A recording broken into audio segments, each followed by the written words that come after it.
Ladies and gentlemen, you're about to listen to the incomparable Win Twice Wrestling Podcast with your hosts, Scott and Holly. So sit back, relax, and prepare to be entertained.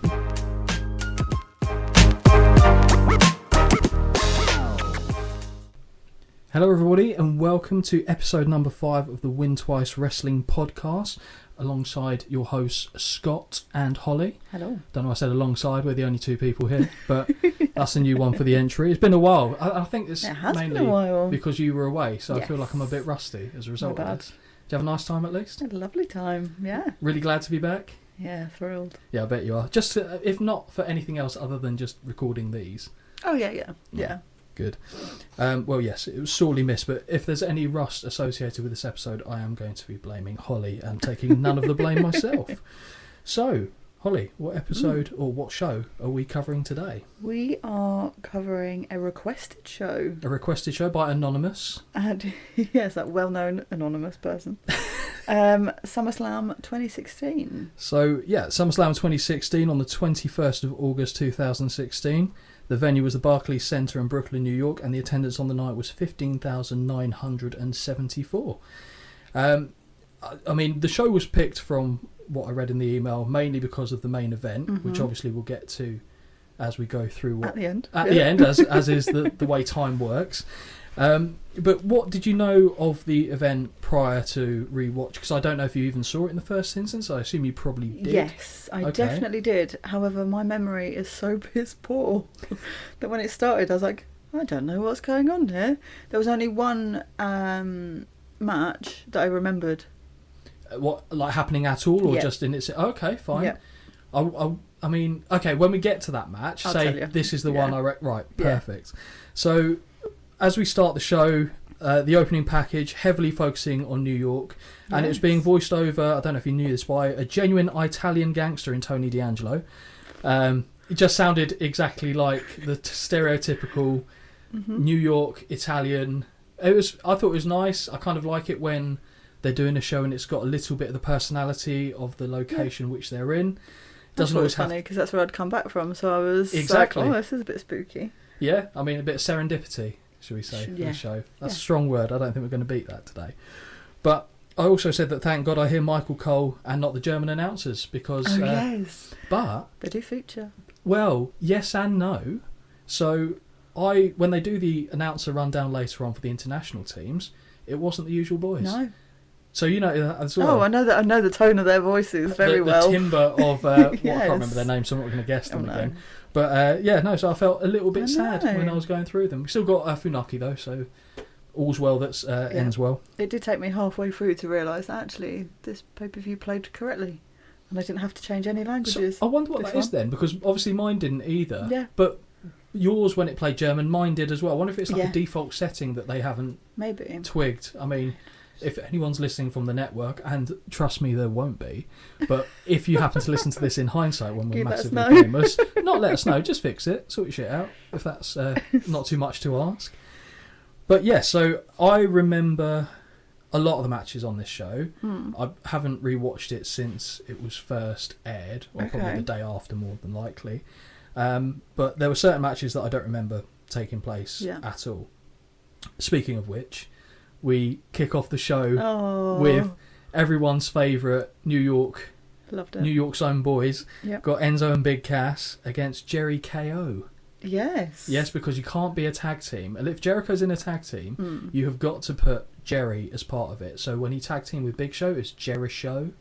Oh. So they've done that with a few. They've probably done other examples of it as well, but that's the other one that came to mind. So yeah, Enzo and Cass come out first. Of course. What were your thoughts? Loved it. Yeah. I honestly missed them. I say them because they're together as a package, but it's mainly and whatever's happened or hasn't happened, whatever. So what I'm going to say is just for the show, right? To be fair, I understand why you've caveated that. Yeah. But I feel like sometimes when, like, if we're ever talking about Chris Benoit, I don't feel like we need to justify and say we don't agree with killing people. No, just whatever's happens. Whatever. Oh, he's so good on the mic though. Very so good.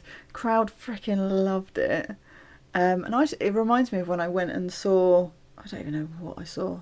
SmackDown or something. And everyone had the fake... Enzo hair. Yeah. Because I saw these guys live and they were just as good, like, in person, on telly. I think they were on Brilliant. Raw.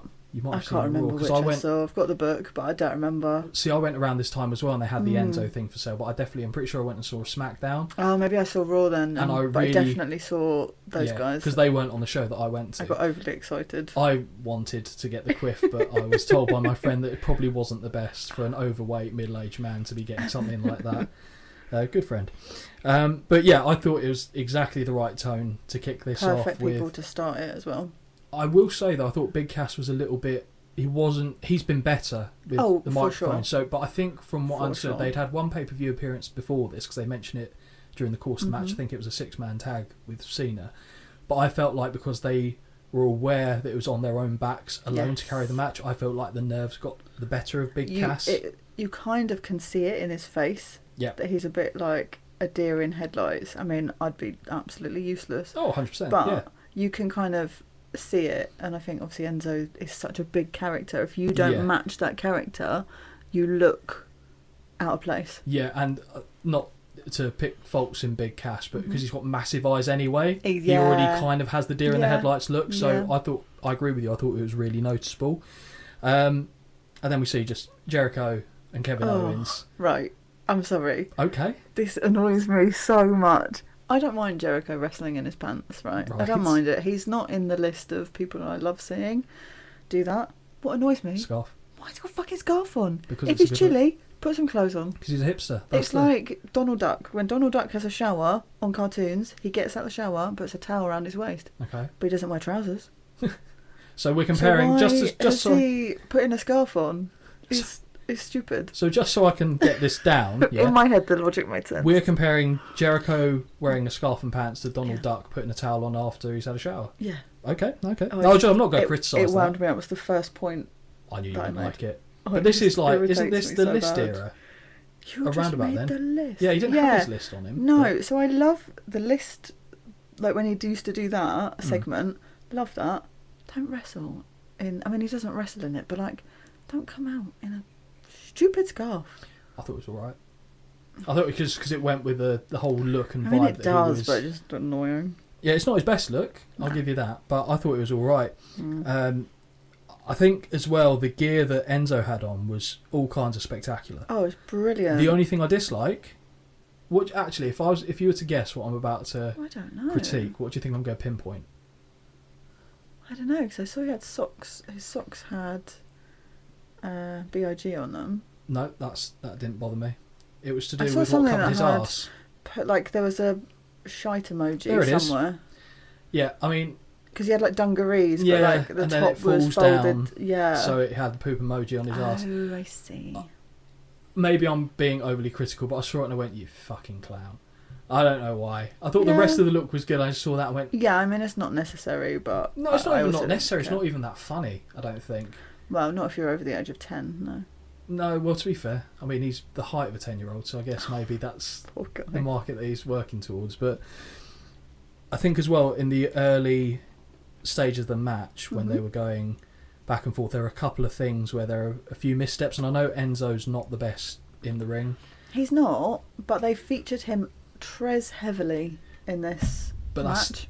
But the standard of a tag team match is you isolate the weaker opponent. Yeah, true, I suppose. So, and unless you're the heel, which he wasn't in this match, you're going to be on the receiving end of a lot of the abuse. Yeah, true. Which was fine. When he's getting beaten up, it's fine. It's when he tries to put offense together that it doesn't quite land for me. Okay. And to be fair, I think Big Cass nearly killed him at one point. Oh, when he threw him over the top rope. And then threw himself out as well. That's exactly what I put. So, I mean, the first thing to note on Big Cass for me will always be Big Cass starts talking and Holly's mind begins to wander.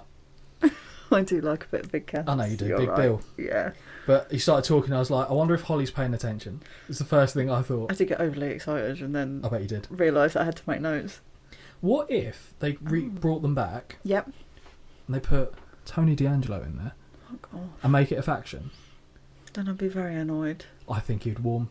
I think he'd warm up to you, or no, you'd warm up He'd to him. warm up to me. It's probably not your biggest fan base on the things you've been saying about him. No, but... I think it would annoy me because I think I'd end up liking it. Yep. So, I thought that might be the case as well. Mm-hmm. And right, okay, so as Mr. Kevin Owens comes to the ring, yes, they do the thing that I hate. Oh, I know you'd be so annoyed by this. I put how dare they interrupt a KO entrance by going elsewhere? Mm-hmm. Just either don't do it or do it for. Oh, funny enough, I slagged them off when they did this for a Rusev match before, but I'm thinking if you're going to do it on one match, do it on that one. Do it on the one that wasn't a match. It just made me very sad. But again, mention Enzo's gear. It was a quick start to the match, but I said like Cass throwing looked dangerous. It's like he was a couple steps too far away from the ropes, and he had to overthrow. He proper launched him and then himself, but because he's so tall, he saves himself by being so tall. Yep. If he wasn't so tall, he'd have absolutely catapulted himself over. Yep. But because he just reached down and put his feet on the floor. Yeah, and landed. He kind of like recovered it well. It kind of made it look okay-ish. Yeah. And it just worries me whenever it comes to the ropes and Enzo, because there was a match, I don't know if you remember this, I thought this was this match, so I was on edge the whole time. Yeah, no. And it was what he did. I think he slid under the bottom ropes and he hit it. He cracked his... Yeah. Yeah, I mean, he's also managed to break his own ankle running the ropes as well, so he seems to be doing better since he's gone to the independents. Mm-hmm. And as I understand it, talking about the alleged incident, I don't think anything was officially... There was no charges made... and no conviction. But the issue there is whether it happened or it didn't happen. The fact it's been suggested is that it happened. The other companies can't touch him. Well, because it's just bad PR. But why not though? Because this happened to someone else that is up and coming, and people are all over him like flies on shit. Will Ospreay. Okay. Yes. All very alleged. But it's the same. To me, it's the same thing. And I don't disagree with what you've said. The reality of it is because Will Ospreay's got more upside. That shouldn't factor into it. Yeah. But and this isn't just a wrestling thing, when this kind of stuff happens in a lot of other aspects of not just sports and entertainment. I mean, obviously some of the stuff that's happened in entertainment over the last few years is different gravy. It's amazing how much can get overlooked depending on someone's popularity and potential. And I think that's probably... Because, I mean, from all accounts as well, when Enzo was in WWE just before he was let go... Yeah. Everyone was miserable in that cruiserweight division with him being the champion. Yeah. That's why Neville or Pac left. Yeah. I think a few other people left around that time for similar reasons. So, as entertaining as he is, a multitude of things, and it's just unhelpful that was also there as well. For me, give him as a manager. Yeah. He would be the best manager in the business. Yeah. If he was made very good, actually. Because he still can take a pasting when needed as well. Because the thing with wrestling managers... historically, if we look back in the 70s and 80s, and this was one of Bobby Heenan's big things, is that at the end of the day, he could always take the punch, and that's the payoff. The guy who keeps talking, can hide behind wrestlers, eventually gets his comeuppance. And Enzo, he could do that. Yeah, true. So, because he's not the best wrestler, and I don't mean that... No, he's not, but I don't think he would even... claim to be himself, maybe. I think in character he definitely in character, for sure. Thing. But as a manager, actually, he'd be bloody brilliant. I think he'd be that's very, very good shout. And that's probably a better way if you ever were going to bring him in to WWE again. Sure. Because then that takes it. I don't know why it takes up a little bit of the heat out of it as well. Because they're not a wrestler. Yeah. Not that it should matter. It's like the thing when we were talking about the Lost Prophets back in the day, and I said if it had been any other member of the band, you could probably still listen to the music, them, but it's because it's the voice. Not feel bad. That's the personal touch. I feel like if you bring him back as a manager, some of that stuff could be overlooked. Yeah, no, I get you. Wow, that was a hell of a segue, but still, and it's early. But it's interesting though. It's interesting stuff. So it was a quick start to the match. I put here, I love KO. I said when he mocked Enzo. Oh yeah, I had that too. I thought it was brilliant. But his little touches throughout the match that he did. Yes. I liked I don't know if you spotted it, where he did the run up to the ropes like he was going to kick him, and then just put a chin lock on just to piss the crowd off. Thought that was brilliant. So what are some of your takeaways from the match? Okay, what I don't like, not even in just this match, in all matches, an early pin. Oh, the match has been going for 30 seconds. Let's do a roll-up pin. No, because that's not how it finishes. Just don't bother. But, I guess playing devil's advocate, if they're trying to treat it as being legitimate, why would you not try and Oh, because it's annoying. End it right away. Yeah, but you're looking at it through eyes of, well, I know it's not going to... Well, I know it's 4 hours long, so I know it's not... But, well, do you know what I mean? But, like, you're knowing from the facts of... I suppose. I don't know. I don't know. I wasn't a fan. The match as a whole, actually, I really enjoyed. It was a decent match. I don't think it was... It wasn't amazing. No, but I enjoyed it. It was a good starter match for me. I think, yeah, it was definitely... It set the right tone for the first match. Jericho and Kevin Owens together. Yes. That was something that I'd forgotten about. No, that was massively forgotten about. And then seeing them not necessarily do like tag team moves, but you do something, person bounces out of that straight into something that I'm doing. Mm-hmm. Brilliant. And that all led to a WrestleMania match between the two, if you remember. I really don't remember. Time. Yeah, over I think it was United States. If I saw it, I'd probably go, oh yeah, but I really don't remember. Because they wanted that. I think there was rumours at one time that was going to be for the Universal title. Right. And then it got bumped down. I think it turned out to be for the US title instead. I think it might have even opened the show at WrestleMania. We go to the commentators for this bit. Byron Saxton. You might have heard him say this, but it actually stopped me dead ass in my tracks. I was like, he didn't actually just ask that question. So Byron said to Corey, because Corey used as an explanation for why he believed something. He was like, well, because they told me, so I believed it to be true. And then Byron says, well, if they told you an ant had wings, would you believe them? Oh, I heard this, but I spaced this out. It's called flying ants. Yeah. They exist. It's so fucking dumb. Idiot. See, I normally think Byron gets actually a bit of a hard shake of things, because I don't think he's necessarily too bad. But they were rinsing him throughout the night on his Tin Man suit, which I think I heard about 4 or 5 times through the broadcast. But I'll be honest, I allowed them to have it because of that stupid comment for me. So I don't know what they'd be called in the States, but we just know them as flying ants. Yeah. And there's a couple of days every year where they take over. Yeah. So yeah, like Enzo gets isolated, worked over. We touched over that. Again, Owens, good frog splash.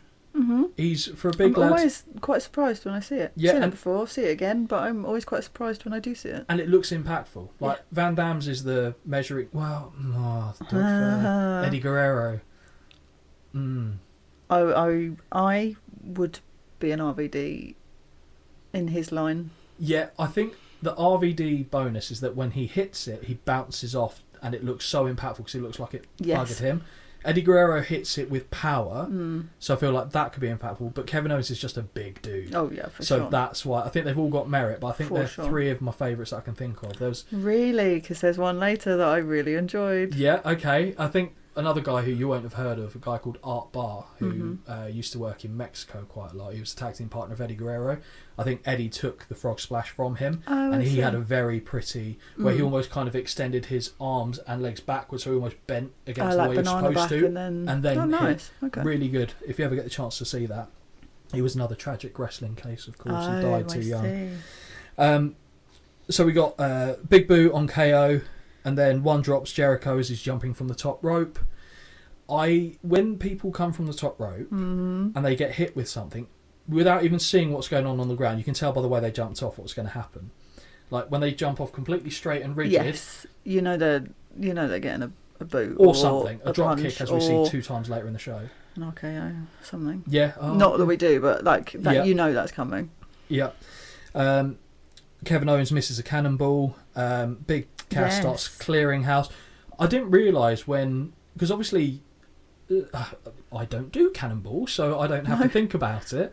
But when you're hitting a target that you know is not going to be there, I assume you have to throw yourself differently as if you're preparing for a body to be there. Because it looks really quite close to him skimming the top of his head on the floor when he went to hit it. And I did wince a little bit when I saw that. But he did hit the cannonball on the outside. So we do get to see a Kevin Owens cannonball. What do you think of the DD? I say DDT. A DDG. A DDG. Yes. So you wrote that down as well. I wrote, very much enjoyed a DDG off the top rope. I thought that was good. Yeah. For as far as Enzo goes, that was very good. I put it looks cool, in fact, which is a bit outside my wheelhouse for how I'd explain it. But yeah, so KO breaks it up and then throws Enzo into a code breaker, which is not... Was this late timed? In terms of how it hit? Yeah. Because I watched it and I had to watch it again, and then I got annoyed that I had to watch it again. I was like, if I'm having to watch it more than once, it's not hitting right. No, so it didn't hit right. I don't know... Early, late, just misplaced. I don't know how much Enzo has in terms of say for how it gets hit, 'cause he's kind of being propelled. I don't know if he has to spring himself up. So I don't know if it might be a combination of 2 or 3 things. So KO might not have given him enough momentum in the first place. Enzo might not have sprung enough himself, and Jericho might have just mistimed the ending. But all of it looked a bit wrong because it didn't. But the way that Enzo just looks dead afterwards, you kind of go, okay, fine. It had the desired effect, but it was one of those things that you watch it and you go, oh, that could have been such a good combination. And unfortunately, it just didn't. It was an unfortunate end. It wasn't horrendous, but it wasn't. No, and I'm sure there are probably angles. Definitely not the worst thing either. But. Well, yeah, I'm sure there are probably angles as well when you're in the stadium or the arena that look like it probably hit pretty well. It's just because we've got the benefit of all these. Because I think we were side on, and you see him miss almost entirely to the side. Yeah, if you were maybe stood. I can't describe it. Behind but you know what I mean? Yeah. Then probably it would have looked. Yeah, I think I'd agree with that. But that's enough to see the 1, 2, 3, and Jericho walks away with a win. Was that a good start to the show in your W format? Actually, on my W format, I wouldn't say it's the top of a W, but I'd say it's fairly close. I really didn't remember how this finished, but I did think, wouldn't it be nice for Enzo and Cass to win based on where it was? And then I was like, actually, that would make 0 sense because them beating Jericho absolutely makes no sense. I couldn't remember the outcome either myself, but as they were talking about the 6-man tag that had come at the pay-per-view before, I thought they're not winning it. No, because they'd already... Because they've already had something, they don't need this, and it doesn't make sense. And they didn't need it, to be fair. The crowd interaction they'd had before, that's what you're after. You've already got that. But a good start to the show, all things said. And then we go to a backstage segment right thereafter with Mick Foley, Daniel Bryan, Shane O'Mac. We get some other people that come in shortly thereafter. My first thought on this part was, what is Foley wearing and what is this crap in general? So mine was about Bryan looking so clean cut. I forgot he had that little... sports jacket and all that. Yeah, he looked good. Yeah. Really good. And I literally sat there and I went, am I meant to know who the fuck this other guy is? I'm glad you said that.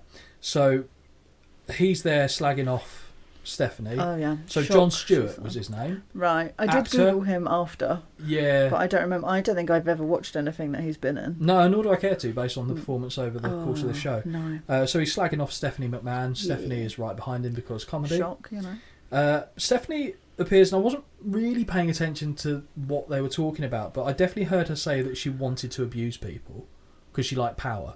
And there's no point of having power unless you can abuse people.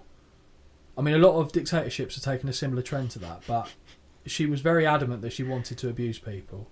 And then the New Day come out and throw cereal, and I couldn't care less. I knew you'd be annoyed. I literally was watching it, and I was like, "Oh, he's gonna be so mad." But I wasn't even mad. I just didn't care. Like the best part of it was them coming out. It went on for so long as well. I don't even think it did. I just think it felt like long. It did. Exactly. It felt long. Exactly, and we move on from that segment, and thank God. Thank the Lord. So we move on now to the Raw Women's title. I put Raw Women's title because it was the red belt, but they were calling it the Women's Championship. So I don't know if they'd gone Raw Women's title and SmackDown. I know they had the 2 titles around that time. But I don't know if they'd had that at that point. I don't think they'd split it out because they, like Naomi, because we watched, was it No Mercy? Which was a SmackDown exclusive belt, didn't she? Yeah, but I think that was after Becky had already won it. She was the first SmackDown champion. Guess if she's having orange hair, make her an orangutan if she's a champion, but sure. I digress. But yeah, none of the women in the match that we see later on in the show had the title. No. So it makes sense, because I was confused why they were calling it the WWE Women's title. Yeah. So that, now I'm talking it through with you, it makes sense. So in this match, the reigning champion Sasha Banks takes on Charlotte Flair. So before I get further into the breakdown and the commentary of what I put in this match, because I know a couple of things. I know you're not a big Sasha Banks fan. No. Right, okay. I don't know why, though. No, that's fine. We can try and dissect that as we go through this match. The second point being, I know you're a big Charlotte Flair fan, absolutely, as am I, but their size disparity... It's my thing that's just not believable. So you've touched on it in the past. You don't like to see really big people against really little people because it takes you out of the believability of it. I just really think, especially in the women... Well, the men kind of have it already, but like the women, there should be 2 different divisions. Yeah. And I don't know how to word it any better apart from... a cruiserweight women's division. Yeah, because otherwise you've got people that are, like Zelina Vega, for example, going up against Rhea Ripley. Yeah. Ridiculous. I'm not opposed to the idea. I think the main thing holding that back is the depth of talent that they have. Oh, yeah, I know it wouldn't actually work. Because there's not enough. But I just... Because there's no mid-tier title for women either. Apart from the tag team titles, I guess you could argue that. If they had the number of people, the number of quality people, like let's say 40 maybe, then you could implement something like that and it would probably work. But if they had like the same amount of women as they do men, then probably you'd have enough to go round. And if they're of the right quality, I've got no issue with it at all. I'd be quite okay with that. I just wondered with how well Sasha and Charlotte work together, if you can put that in the rearview mirror. I actually, this match, it started and I rolled my eyes and went, here we go. And then I thought, no, just try and get into it. Like, just actually watch it. And actually, I didn't... this probably was not a good match also for me of theirs to watch. I think I've seen... There was another one they did which I think is better. Hell in the Cell? I don't remember. Okay. We'll probably stumble upon it. But this one to me was really, really messy. Okay. Right. We'll get into... And that's why I feel like I tried to put my feelings aside. Yeah. And then I was like, oh, okay. I think one thing that this... So, around this time, and I've put a comment here later on, which I'll skip over because I'm going to touch upon it now, is that this was the period where these two women were trading the title back and forth for fun. Like, yes. So, I won't give away something at the end of the match, but I'll touch back to what I've just said here when we get there. I'm pretty sure they went back and forth about 4 or 5 times over the course of the same number of months. Because they made a big point as Sasha comes out with the title that she only recently won it off Charlotte in the first place. Yeah, one of my notes that I noted down where Sasha literally shouts, "That's why I'm the champion." It's like, yeah, you've been the champion literally for 7 days. And also, Sasha, it's fake. You were picked to be the champion, but But I was just like, oh, just don't do that because it's silly. So... Strong point, first of all, for Sasha Banks, and I know you would have appreciated this. She matched her outfit to the title. Oh, yeah. Red hair, red gear, red belt. Very nice. Flair's gear is good, but the hair, I don't know what it is about the... You don't like that? I know what you mean. I think also when she starts wrestling, that comes out quite quickly, and it's like, just have it either all down or have tight plaits, something. Yep. And I think... Because like I said, it's not a superficial thing. It irritates me something about it, and I can't put my finger on why. And here I put this is where they were trading the title for fun. Quick start between the two, and I think you're right again. There was certainly early on quite a few sloppy moments because I remember when I watched this at the time, and I forgot going into this, but it reminded me as the match unfolded when Sasha is meant to be draped across the ropes on her back and is completely misjudged and she brains herself. Yep. I remember thinking, Jesus. Did the outcome of the match, which I won't say what happens for anyone who doesn't want to have spoilers, although I'm sure you'd have seen it, did the outcome of the match, was that because of this? I thought there was a genuine injury. I did wonder that because then also there's something else that happens in a couple of minutes after that I thought, oh, she's fucked her neck here. Yep. So, but who knows? The match actually I thought was pretty good, and the one thing it had going for it, which I don't think off the top of my head any of the other women's matches have had that we've seen on this as part of this podcast, the crowd are into it. Yeah, true actually. They were. And I think that added to it. It did make a difference. Early on, I agree it felt really stilted. It felt awkward, like they weren't quite on the same page. Everything to me was a count too late. Yeah. And it was like, oh, someone just take control of the whole thing. Rather than keep trying to match each other, just someone just go in and just take control. And it didn't help the fact that, like I said, there were those obvious missteps with... what I didn't like either about it is when there's an error, and there's another match later on that has, for me, a glaring error that they then highlight in a replay. And they did it, and they love doing it in WWE as well. Like, if someone looks like they legitimately get injured, they'll go, "I'll do a replay," and then they'll think, "Oh, we shouldn't have shown that."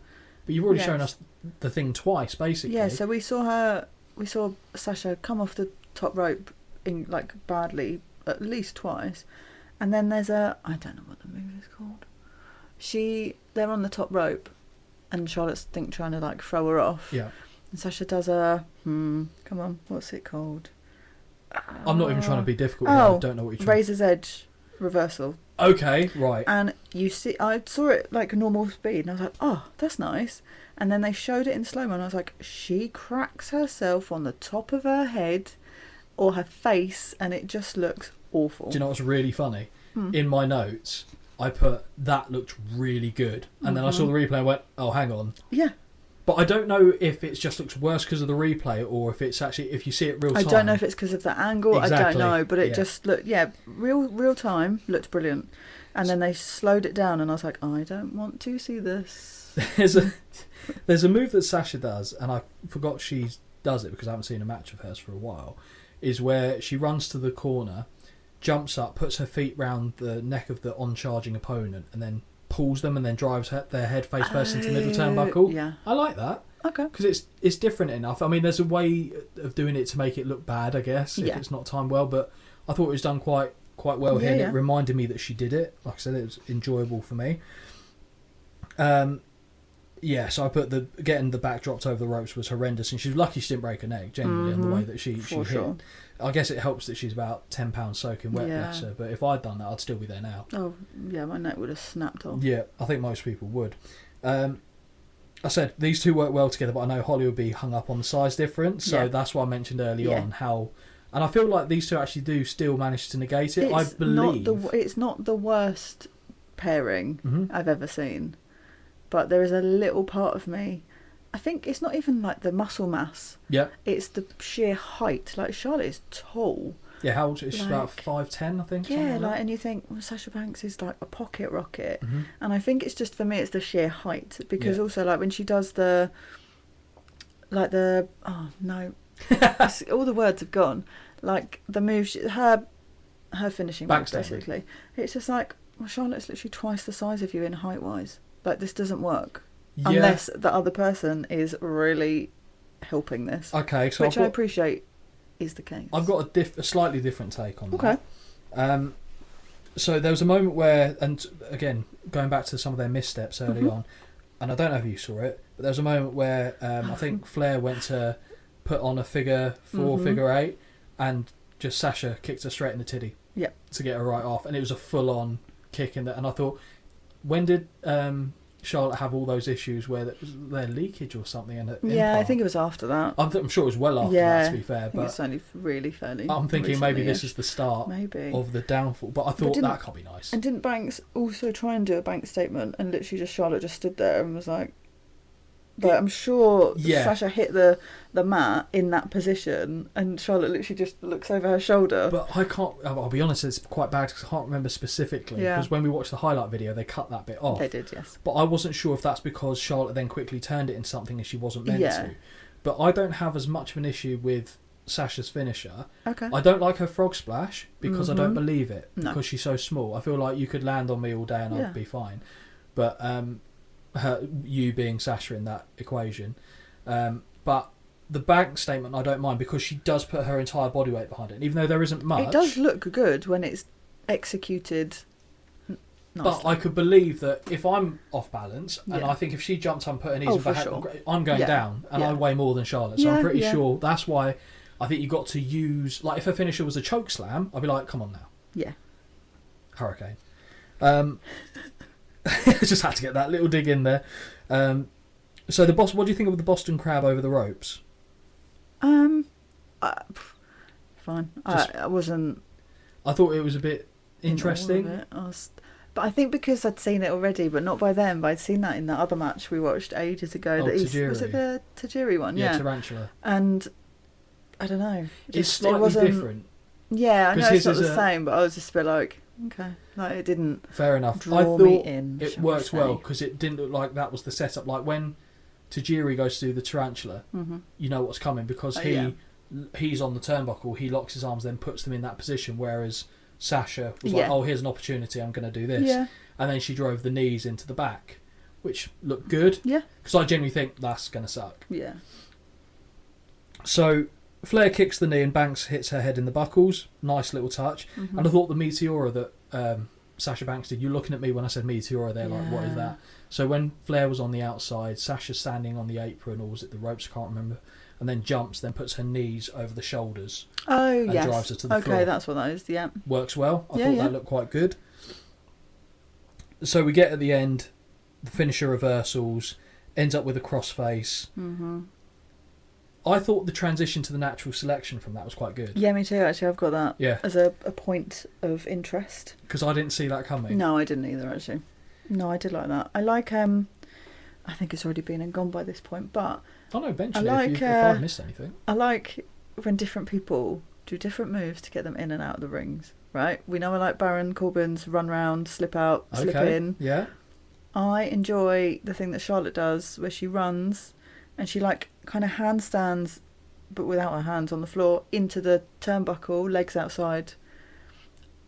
If you watch it again, you'll see, but I can't explain it. I don't even remember seeing that in this match. Yeah, I mean I did. So she runs up.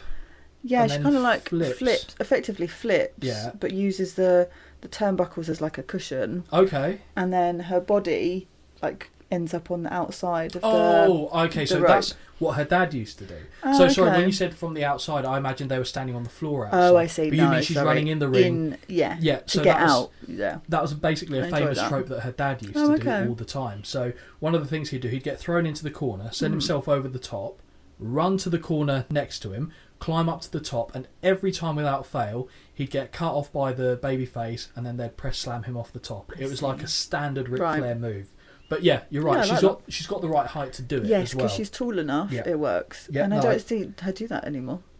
And I wish, no, she doesn't really. To be fair, I like it. But yeah, no, it's different. I don't know. Maybe she. I mean, to be fair, when we see this stuff, because you think about the amount of times they're doing this on house shows. Yeah, for sure. She might have messed it up several times and gone, you know what, I need to take that out. Exactly. So I'm sure there's a logical reason to that.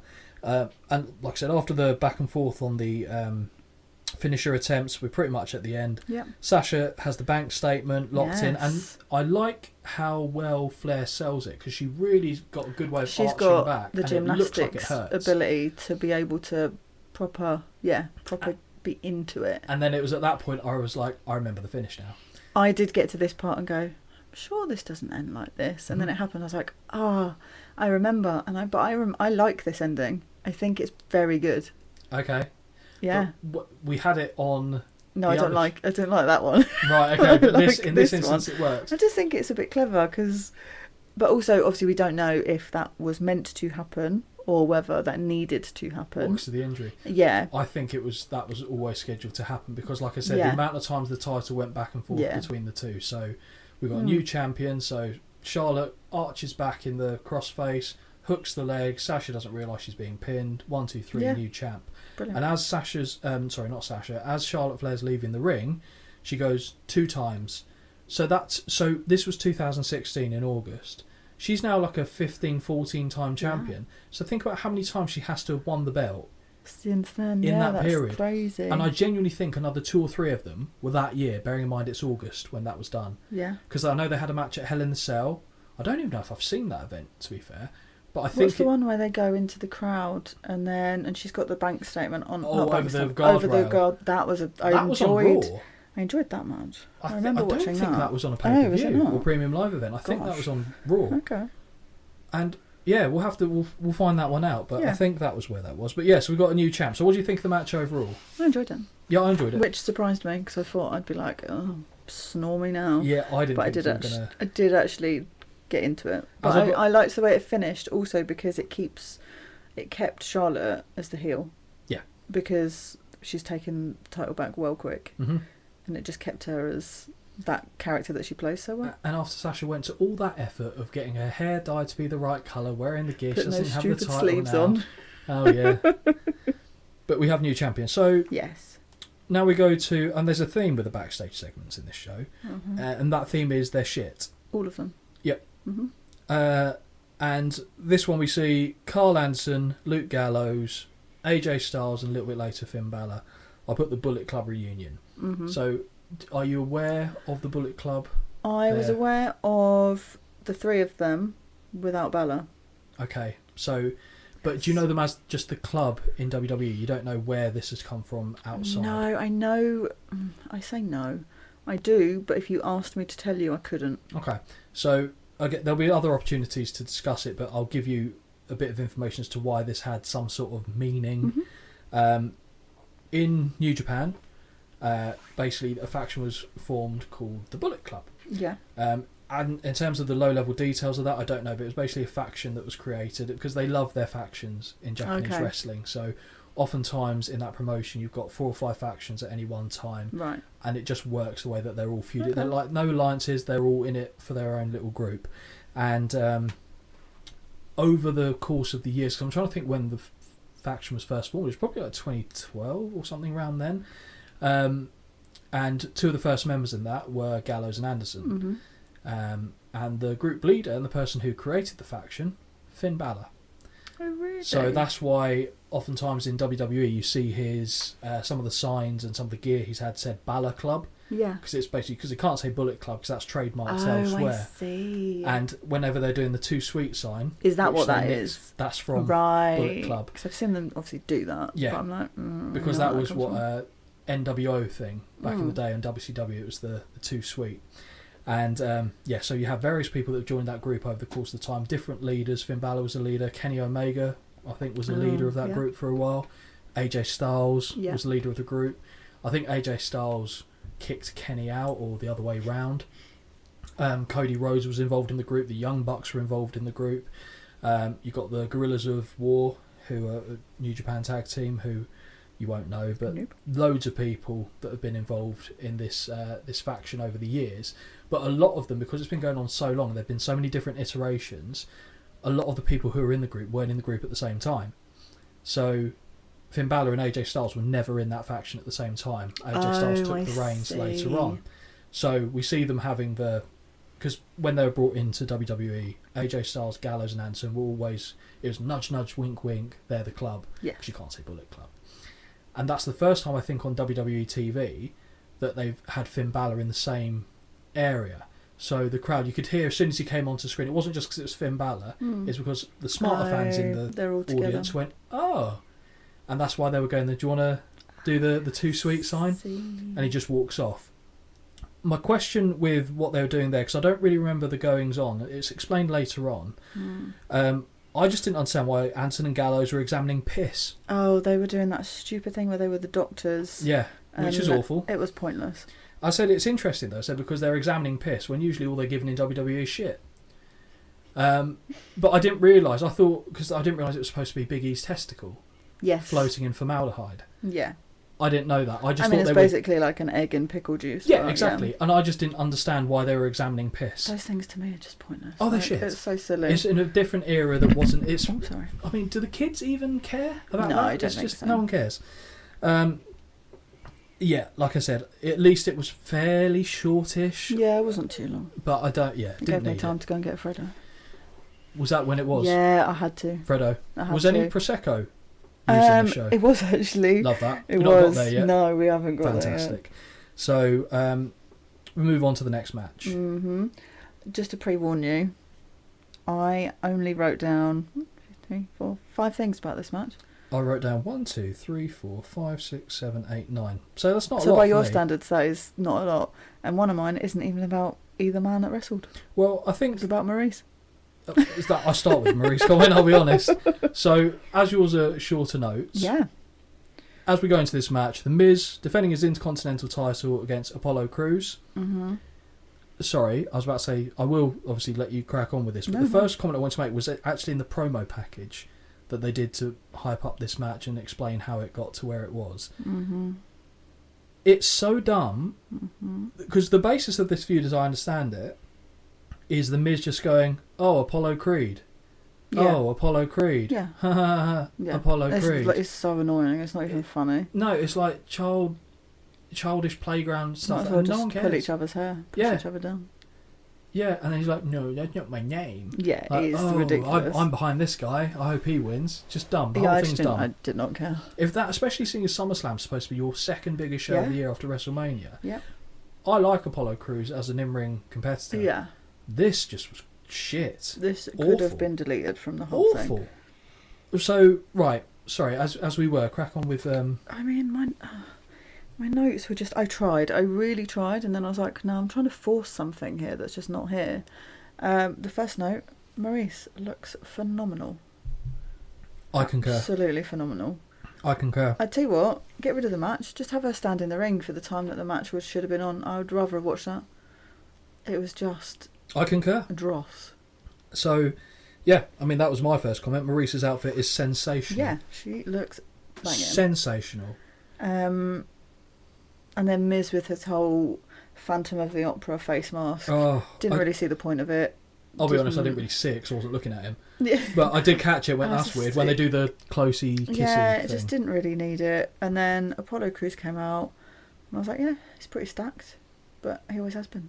He's compact, isn't he? He's about 5'8", 5'9". He's a pocket rocket, kind of, isn't he? Yeah. And this is how much I didn't like this match. Because I made a comment about JBL's voice in the background. You tuned into the commentary? Yep. Wow. That's how I know when I'm not enjoying it. Funny enough, I've got JBL commentary note here as well. So what note did you pick up from JBL? I just put, he's droning on. Okay. And then, I don't know if they said this or I thought this in my head. They probably said it. That Apollo Crews is a jack robot.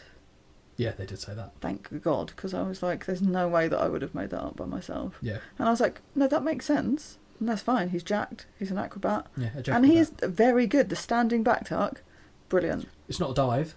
It's the moonsault, you mean? The standing back tuck. Do you know what I mean? Like, yeah. Like, it's impressive. Yeah. But firstly, there's no way The Miz is losing that stupid title in this aspect. We've all watched enough Miz matches to know how this works. And I just was not bothered and actually couldn't have cared if he did. Yeah. I don't care. Just wrestle and be done. Yeah, so I concur with what you've said pretty much throughout. Maurice's outfit was sensational. Highly approved, would recommend, 5-star match already. And then the match actually started. I was like, oh no, this isn't good. I said, for as much as I like Crews in the ring, he might be one of the least charismatic people I've ever seen in WWE, which is never going to work in that company. It's a real shame because I feel like even if you give him opportunities, I don't know how much he'd improve because I've not seen, even when he went back to his Nigerian roots in later promos, that was a bit better, but not great. No. And I think you need to, I'd like to know what Paul Heyman would do with him. Yeah. Because, like I said, Paul Heyman always hides the things that they're not good at and highlights the rest. So I think that's what they should do. Like, genuinely, behind the scenes, get people who are lacking something relatively fundamental. Just have a discussion, like a group forum with Paul Heyman, and go, Paul, what do you think would work here? You don't have to go with everything he says, but I can't think of a better mind in that company to come up with something for them. And what have you got to lose? You already hit a ceiling with these people. True. You might as well at least try something to better them. But anyway, that's just how much I appreciate Paul Heyman. But talking about the commentary, and I don't think it was too egregious, but they did it a few times. It's a thing that they definitely do in mixed martial arts, specifically in the UFC, when they're talking about like black athletes in general. They always fall and use the same descriptive words time and time again. Okay. They'll say explosive, like you said, acrobatic, this kind of stuff, but mainly like kind of they use all these same type of words because they don't.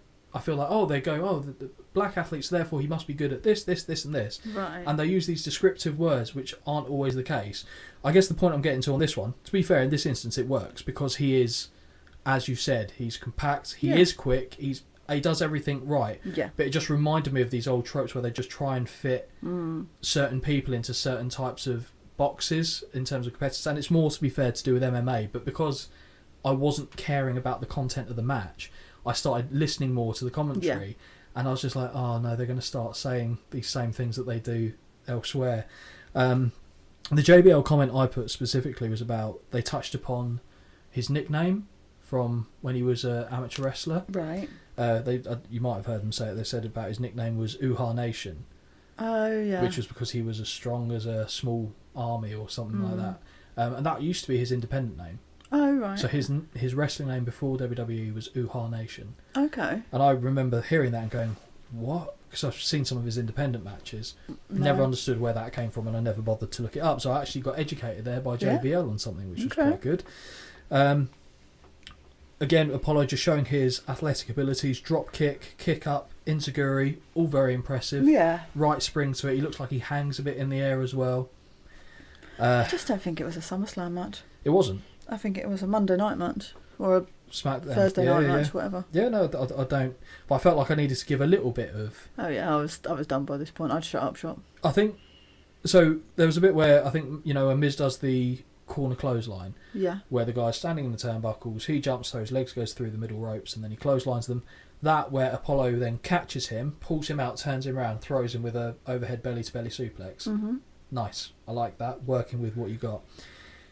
JBL mentions Pat Patterson purely to shield the guy's new book. So, because they said, it's because Pat Patterson is one of the. So he was Vince McMahon's right hand man for a lot of the decision making and booking back, and there was like a thing where they book everything by Vince McMahon's pool in his house. And Pat Patterson was the first ever Intercontinental Champion. You might have heard them say, he won a tournament in Rio de Janeiro. No, he didn't. He was given the title. They made all that shit up. That never happened.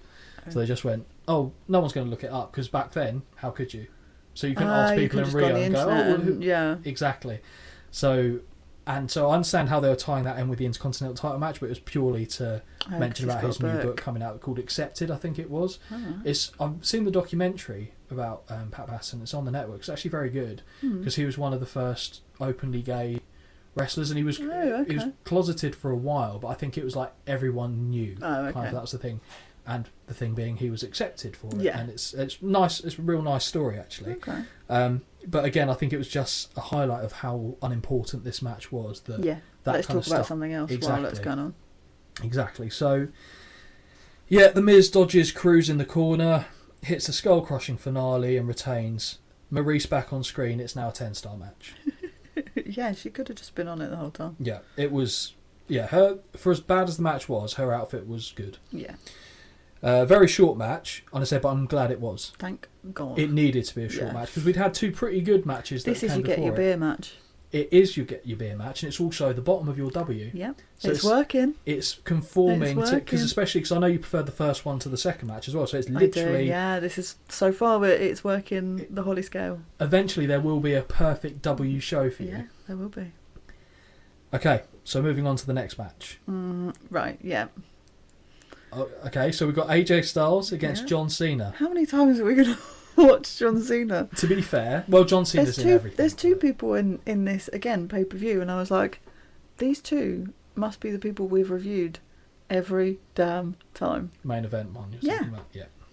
To be fair, they're two of the biggest players. I don't mind, but it's not me that minds reviewing those matches.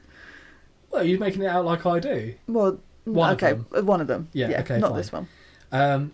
So at the time, we were obviously watching the show independently of each other. Yes. And I think you were ahead of me a little bit in the show, and you said, I'm really struggling with a match, and this is the one that would have fallen around this time frame. Yeah, it was this one. Okay. I don't know. I liked the content of it, but it's so bad because I love John Cena, but I don't think at the time I would have cared. But now watching him, I think because we've watched so many, I think I need to not watch some of his matches for a while. Okay. Because now every time I see him, I'm getting annoyed by the same thing. Overselling? Yeah. I don't even think this match was even too bad. And he didn't even do it that badly, no. But it annoyed me so much, and I literally paused it halfway through and just walked away and came back because I was like, it was a lengthy match as well. Yeah, and I think that's where I have real issues with like paying attention for that long as well. So I was getting annoyed, and I was like, just pause it, go and do something else, come back. And when I came back, it was fine. But I think because we've watched so many of his matches recently, as soon as I see him, I'm like, he's going to do this. He's going to do it. He hasn't even done it yet, and I'm already annoyed at him. In his defence, and I didn't think I'd be the one playing his advocate, there's only one match that we've seen that I remember disliking fully. Okay. And that was the flag match with Rusev. I hated that. But that was as much the concept. No, he was shocking in that, actually. I didn't like that match, but there's others that we've watched where I've been like, the match is good, but he oversells too much. So now it's all threat, I'm pinpointing. Triple Threat and No Mercy.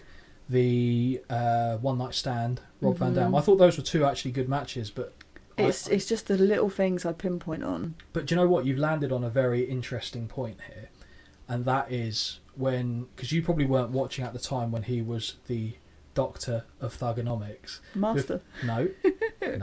No, I wasn't, which is why I clearly get his name wrong every damn time. But when he was doing that shtick, before he became champion, people loved him.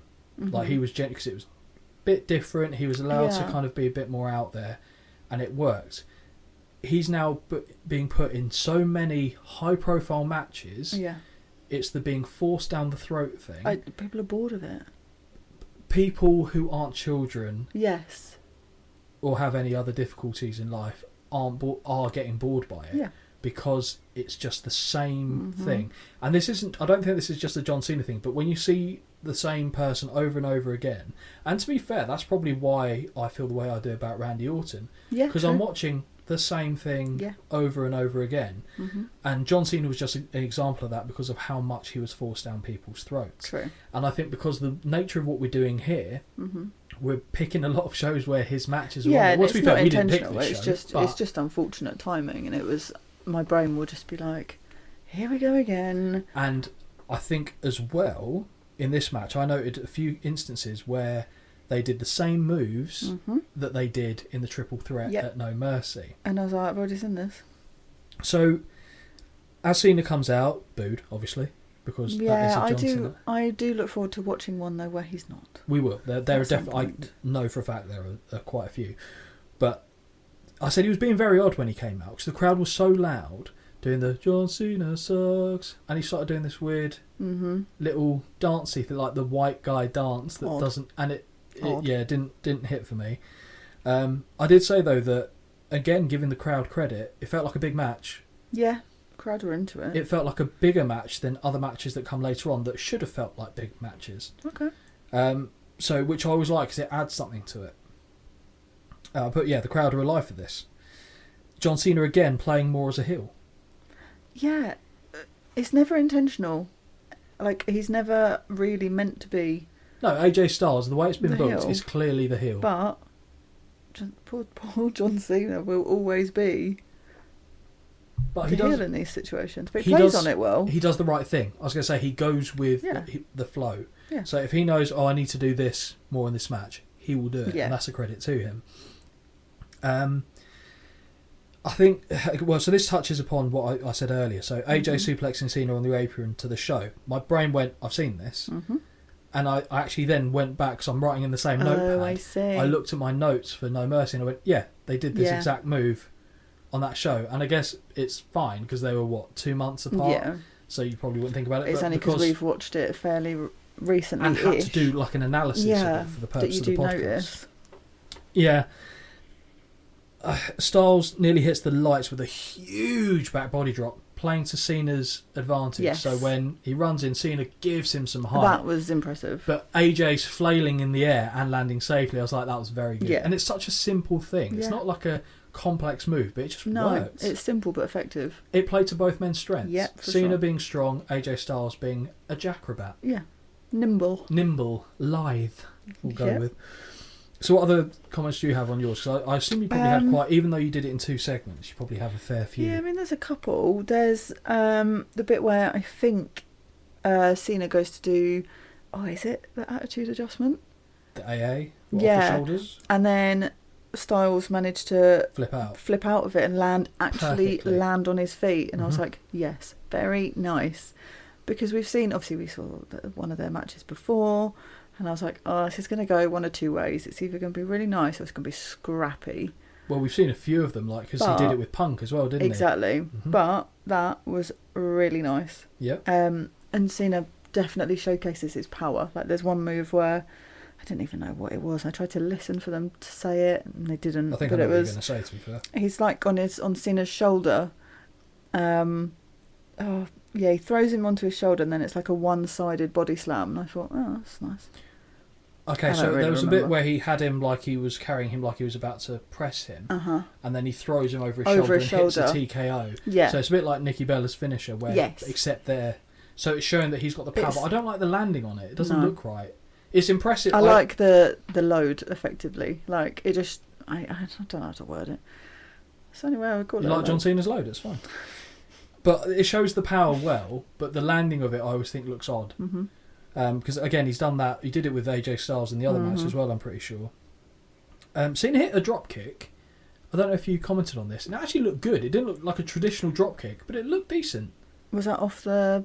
No, that was that's the one the leg later. drop guillotine, yeah. So, no, this was he just standing drop kick. AJ ran at him, and Cena hit it. You know, I don't know if you will remember this.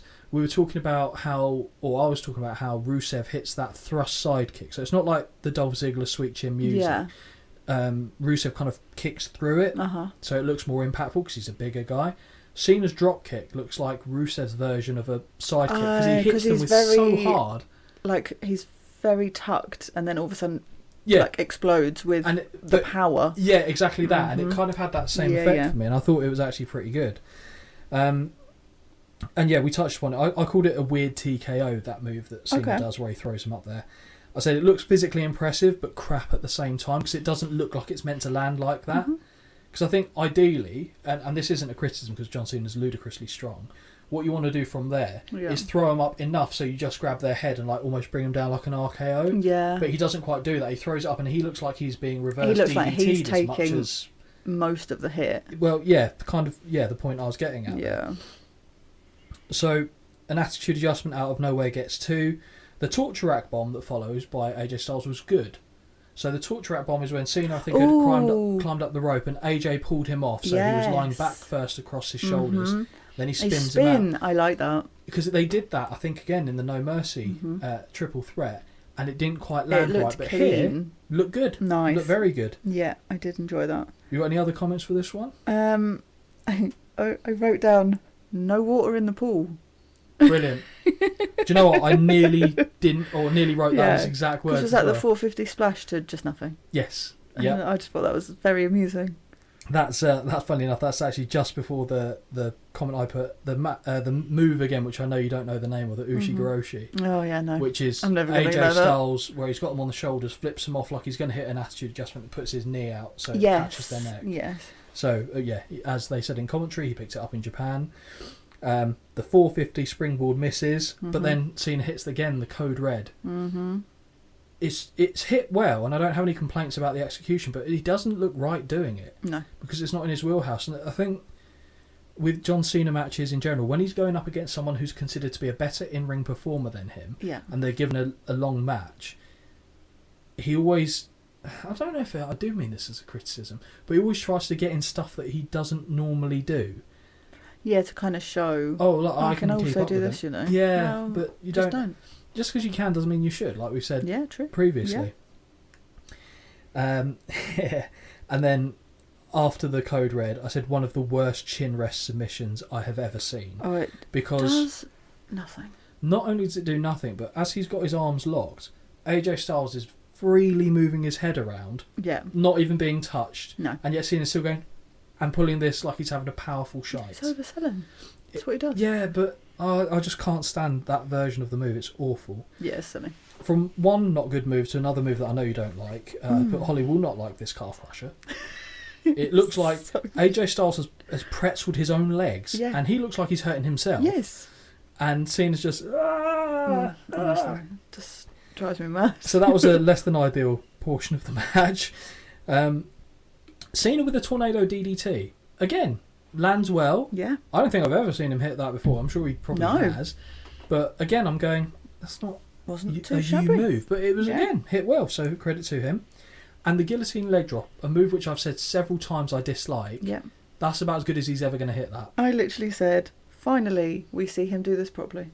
Perfect. Perfect. I mean, I probably couldn't do it. But I was glad to see him do it correctly. If I say the springboard Frankenstein that followed was great, do you know what move I'm referring to? So I've got something. Well, I started with the springboard, but I've put a springboard into a STF. It's definitely not the right words. I'm just trying to... Oh, no, I know what you're talking about. I said it was a little messy. It works. But I mean, the move does absolutely nothing. So, okay, right. I was talking about the bit where John Cena's sitting on the top turnbuckles, AJ Styles on the apron outside. Yeah. He springs himself up, spins in the air, and then Hurricane Runners him. Oh, that bit. So that's the springboard Frankenstein there. Oh, I see. What you're talking about, I agree, is when AJ Styles jumps to the ropes and then Cena grabs his leg out of midair. Yes. It's not perfectly clean, but it's effective. Yeah. He yanks him down, because you would if you're like, oh, hang on. That to me is like when you see people running at you and you just go, I'm just going to move out of the way. Yeah. Like that is a natural it looks like a natural reaction. Yeah, no, I agree with you. I thought that was good. And again, this talks about... So one of the big issues I had for anyone that listened to it, and as you'll remember, Holly, in that flag match with Rusev, is when Cena was holding Rusev on his shoulders for the AA and Rusev just stayed completely motionless when he wasn't out. Yep. And there's a bit where Cena goes to hit the super attitude adjustment from the ropes, and first time AJ, I think, elbows free, and I think that's how he then hits the springboard Frankensteiner. But the second time he does it, and he hits it, AJ's still trying to elbow free, and Cena goes, no, I'm still hitting it. I like that. I don't mind you hitting it, but the guy's still trying to get out. Yes, but also that's believable. Exactly that. That's the more little believable. details. You're still fighting for something here. You're not just going to lie there and take it. But because it so infrequently happens, when AJ started doing that, I went, well done. Yes. Well done. And Cena did his part well. AJ did. Change. But that should be the standard. Oh, if someone's, unless you're completely gone, fine. And not got an issue. At which point, the match is over anyway. Well, exactly. But no, I thought that was really well done. Styles counters the attitude adjustment with the Styles Clash, and it always worries me when he does it with Cena, because Cena's like a brick of a man, and his head is always close to shaving the... But this is the one, right, when the person is upside down. Yes. Right. And then this match is stupid. This match? No, wow. sorry. Wow, throwing the baby out with the bathwater. Sorry, this move is stupid. Because you can't do that without someone voluntarily moving their arms, and Cena is so big that it's so obvious that he's doing it. And so I you get just why hate this move? I get why he's doing it. I don't know, because it's a good move. I like it. But watching him do it, I'm like, I don't think I've ever seen it done when the person dangling down there isn't willingly wrapping their arms around his legs. I believe you can get the first one in and it look okay. It's the second one that always looks like the other person. It's annoying. So you hate that move. It's hard because I don't hate it, because I like the concept of it. Well, I was going to say, do you know who else did this move? No. Michelle McCool. Did she? That was her finisher. Was it?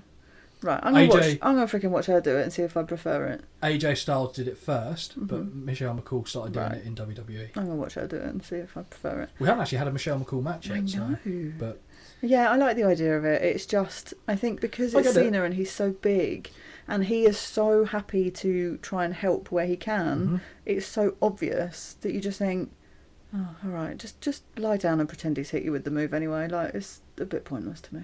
So after Styles hits the AA, because they've already traded finishers and it hasn't finished it off, I like the fact that he didn't then go to pin him. He's like, this isn't going to be enough.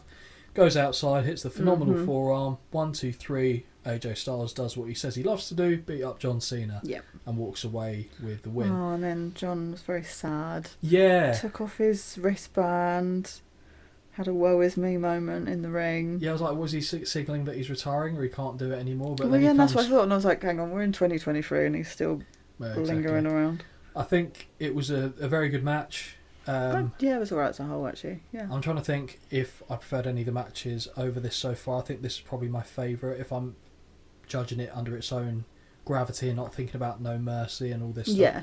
I feel like this is probably so far my favourite match. And off the top of my head, I can't remember if I prefer another one over it, if I'm honest, but I liked it. Oh, okay. Yeah. Alright, fair enough. Oh, I'm interested now. Okay, it's not this one. I can tell you for free. It's not this next one. Oh, hello. No. We've skipped something here. I would like to know more details about these cricket wireless winners. Oh, God. The most two stereotypical wrestling fans. I'm sorry, this was loo break, drink break, food break, anything I could do. Honest to God, I thought you said lube break. Oh, no. I was like, wow. No, I was like, can I just fast forward this? And I was like, no, don't fast forward it. And then I watched for like 10 seconds. I was like, I have to leave. I can't. I was going to go, I'm not even going to comment on this, but I just like the fact they got two of the most stereotypical wrestling fans you could ever find. I mean, the only thing, when I think of a wrestling fan who's a bloke, I'm thinking fat guy, smells, has a beard. I'm ticking a lot of these boxes here other than the smells bit. And then the woman's just there. And I feel like she's a fan because he's a fan. But I just was very confused. It went on way too long. Like, I don't care. And the thing is, like, if you're shoehorning this kind of stuff into the show, make it 3 hours. Cut out an hour of shit. If I'm in the arena, I'm going to get my beer. Yeah. As soon as I see that come up on the screen, I'm getting my beer. Well, I don't know what they did for the people in the Barclays Centre. I hope they played nothing. I hope they just played nothing. Because it was better than what we had to watch. This is a fair comment. A damning indictment. And I do like, because you time your beer runs very well for the most part as well. Oh, I'm always prepared. I'm always ready to go. And then as soon as I'm done. Because we've only been to, I feel like we've been to loads of shows. Only literally been 2, two, haven't we? Well, 2.5, I suppose, but we didn't really loiter for that. That one. Won't worry about that. But I noticed specifically the Wembley Stadium one. That was phenomenal. I can do a good timing of a beer run because you were like going, I know when other people are going and go no. But also you didn't miss too much. No, I think you only missed the end of one match. Yeah, and it was a match I don't think I was bothered about. Darby Allin was in that match. So. I mean, yeah. Right. So, oh no. Oh no. So after the cricket, so I'm just saying no because I thought we went straight into the match. No. Yeah, exactly that. Jon Stewart. Oh. So Jon Stewart comes out and is rightly detested by the New York faithful. I actually enjoyed that because I was like, I don't know who this guy is. Yeah. Through my fault or whatever. Yeah. But the fact that he was a, in quotations, celebrity appearance and they don't want him there, love that. Brilliant. Couldn't agree more. And I was thinking, I wish this was an ECW crowd. They would have eaten him alive. Throwing stuff at him. Yeah. Not that I'm condoning throwing things at people, but he... Not only did he offer nothing... need to be there. His presence angered me. Yeah. And everyone else that was there. But he was trying to be funny, but wasn't funny. No. So, I don't know. I put the crowd don't care, I don't care, nobody cares, fuck off and fuck off now, was my exact thing. And I think I had... Mrs. on the sofa next to me, and I said, spoiler alert, this is the exact sentence I've written down for that, and she went, I don't know what's happening. It was pointless to me. Speaking of pointless, we go into the next match. So basically the gist of Jon Stewart being in the ring for this hour and putting the unicorn spike on his head, or horn, is that Big E's out because he got testicular ring postitis, is what they were calling it. Something like awful and childish. He tore something supposedly tore his bollock. They did that around the ring post. Yeah, and so he's not there, so therefore Jon Stewart stepping in to assist the New Day as they defend their tag team titles against the club. Right, first note on this is I'm not looking forward to this match. Yeah, I'll be honest, I knew you wouldn't. But in my head, I was like, oh, okay, let's see how this compares against the match we saw when it was New Day versus the Usos. And I thought, it's a different calibre, kind of. Let's see how it compares. And alas, it was the bottom of the W. I like Gallows and Anderson's work in Japan. Woefully misused in WWE because I just don't... I think one of them just looks a lot better than the other as well. Wrestling ability-wise. Anderson looks better than Gallows. Yeah, for sure. Okay. Gallows looks like a retired truck driver. I'm glad you said retired. Yeah, and it doesn't help that they're being laboured with that, doctor. Yes, that was stupid. This isn't what you do. This is not good. And I said, what? Gallows and Anderson carrying bollocks in piss. And I put, what is wrestling? Yeah. Like, this is one of those moments where if someone walked in, saw what I was watching, and said, can you explain to me what's happening? No. I'd say no, and I'd feel ashamed. Yeah. That is the last thing I want to ever feel watching something like this. And this was ticking all the wrong boxes for me. And like I said, I like the wrestling ability of the New Day. They wear thin on me sometimes. Sometimes I've actually really enjoyed them, I have to say. But as a general rule, small doses is fine. Yeah.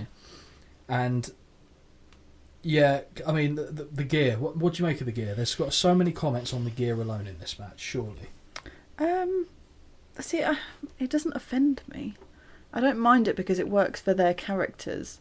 I don't enjoy the shoes. Let's just be clear. I'll be honest, I was primarily talking about the shoes. I wasn't specific. It would annoy you.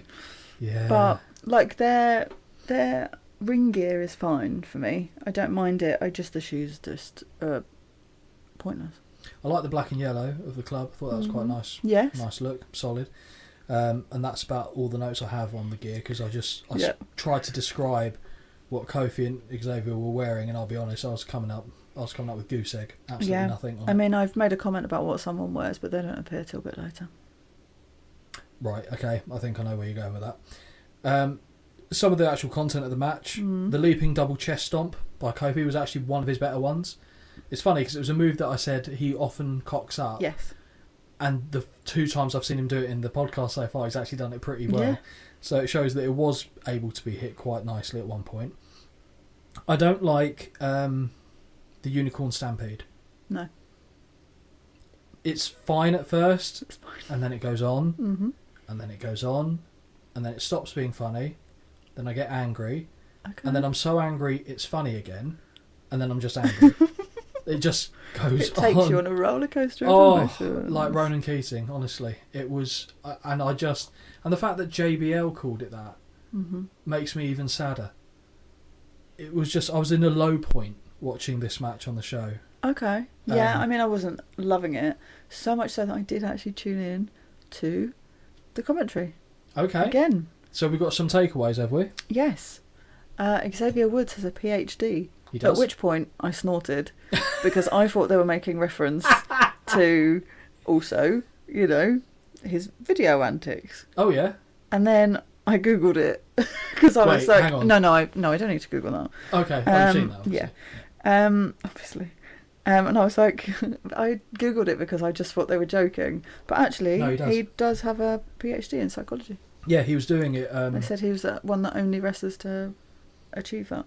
Which was the only other person that I can think of is Britt Baker, because she must have DMD. But not the same kind of doctorate. She's got a different doctorate. But I literally was mid-drink and I was like, hang on, did they just say he's got a PhD? Yeah, they said he's got a pretty huge dick. Yeah. They were saying. I was like, hang on. And then I was like, no, hang on. Think of this logically. Yeah, so I looked up both just to make sure that that he had both. Of course. Yeah, it's fine. Yeah. What do you make of Kofi going over the top rope and striking that pose? I'll be honest though, I watch these and just go, Scott's livid. I laughed and then went, fucking idiot. Mm-hmm. Do you know what I want to happen? And this is so bad because it would no way to not really hurt someone. Just, as we said in the last match, no water in the pool.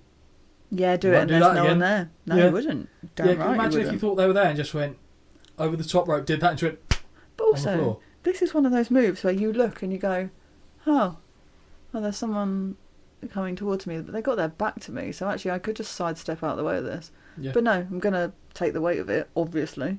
Yeah, it's when wrestling becomes hard to get along with when you see too much cooperation in what's happening, and this is a very good example of that. Like I said, not far from the worst offender I've seen of doing something of this order, but like I said, again, this was, I think, the one match in the show where my missus was in the room and she laughed and she went, did he strike a pose? And she said it just before the commentary team did, so I went, I'm going to have to replay that to make sure he did, because I kind of was on a little bit of autopilot for this match because I wasn't expecting anything to come out of it. Gallows was slapping Kofi and calling him a piece of crap at one point. Yes. Which was good, I guess. I do like Xavier's flying elbow when he goes up to the top rope, takes a couple steps and takes flight. I think that's nice. I know we touched upon it before in the Usos match. And then, okay, so fine. The club do the magic killer, which is ridiculous. One of them does all the work, the other one just kind of stands there and doesn't catches really the do feet anything, and goes, there you go, and just lets them go. Yep. I don't think it's a bad looking move, to be fair, but I think just I was over analysing this one because I was so ready for it to finish. And then Jon Stewart gets involved. Right, this is fucking ridiculous. Okay. What? There was one point in it where he's done this whole, let me be in the club, it's cool, we're fine. He tucks his t-shirt in. Yeah. Which, why? Oh, you missed that part in the. They basically said, I think in the bit where he was talking. Oh, I clearly was. He said, you don't want to be embarrassed, so tuck the shirt in so your gut doesn't come out. He's like, I'm about to get my ass kicked. In goes the shirt. Right, and then I can't remember if this is before or after I know, it must have been before. Yeah. And he goes down to the corner, and tries to, like, go out really slowly. And run. But I was like, I literally wrote, why is he doing this weird fucking thing, apart from time wasting? But he's not time wasting, because we know when Big E is going to make an appearance, because it's not fucking here, it's in a minute, when they do the same thing to you that they did to him. Yeah. And I wish they had. Right, okay, so my next line is, I want nothing more than for his nuts to get mashed into the post. Yeah. And when someone's music hits, and we see when Big E's music hits and he comes out, I booed. I actually booed my TV. I'm happy with him coming out. But let them do it to him first. Yeah, no, that's what I mean. Come out afterwards. Could you not be late on that? Just let him get his nuts mashed. Oh, yeah. I mean, it's always nice to see Big E in a unitard, though. He's one of the very, very few people I'm okay with seeing in a unitard. Yeah.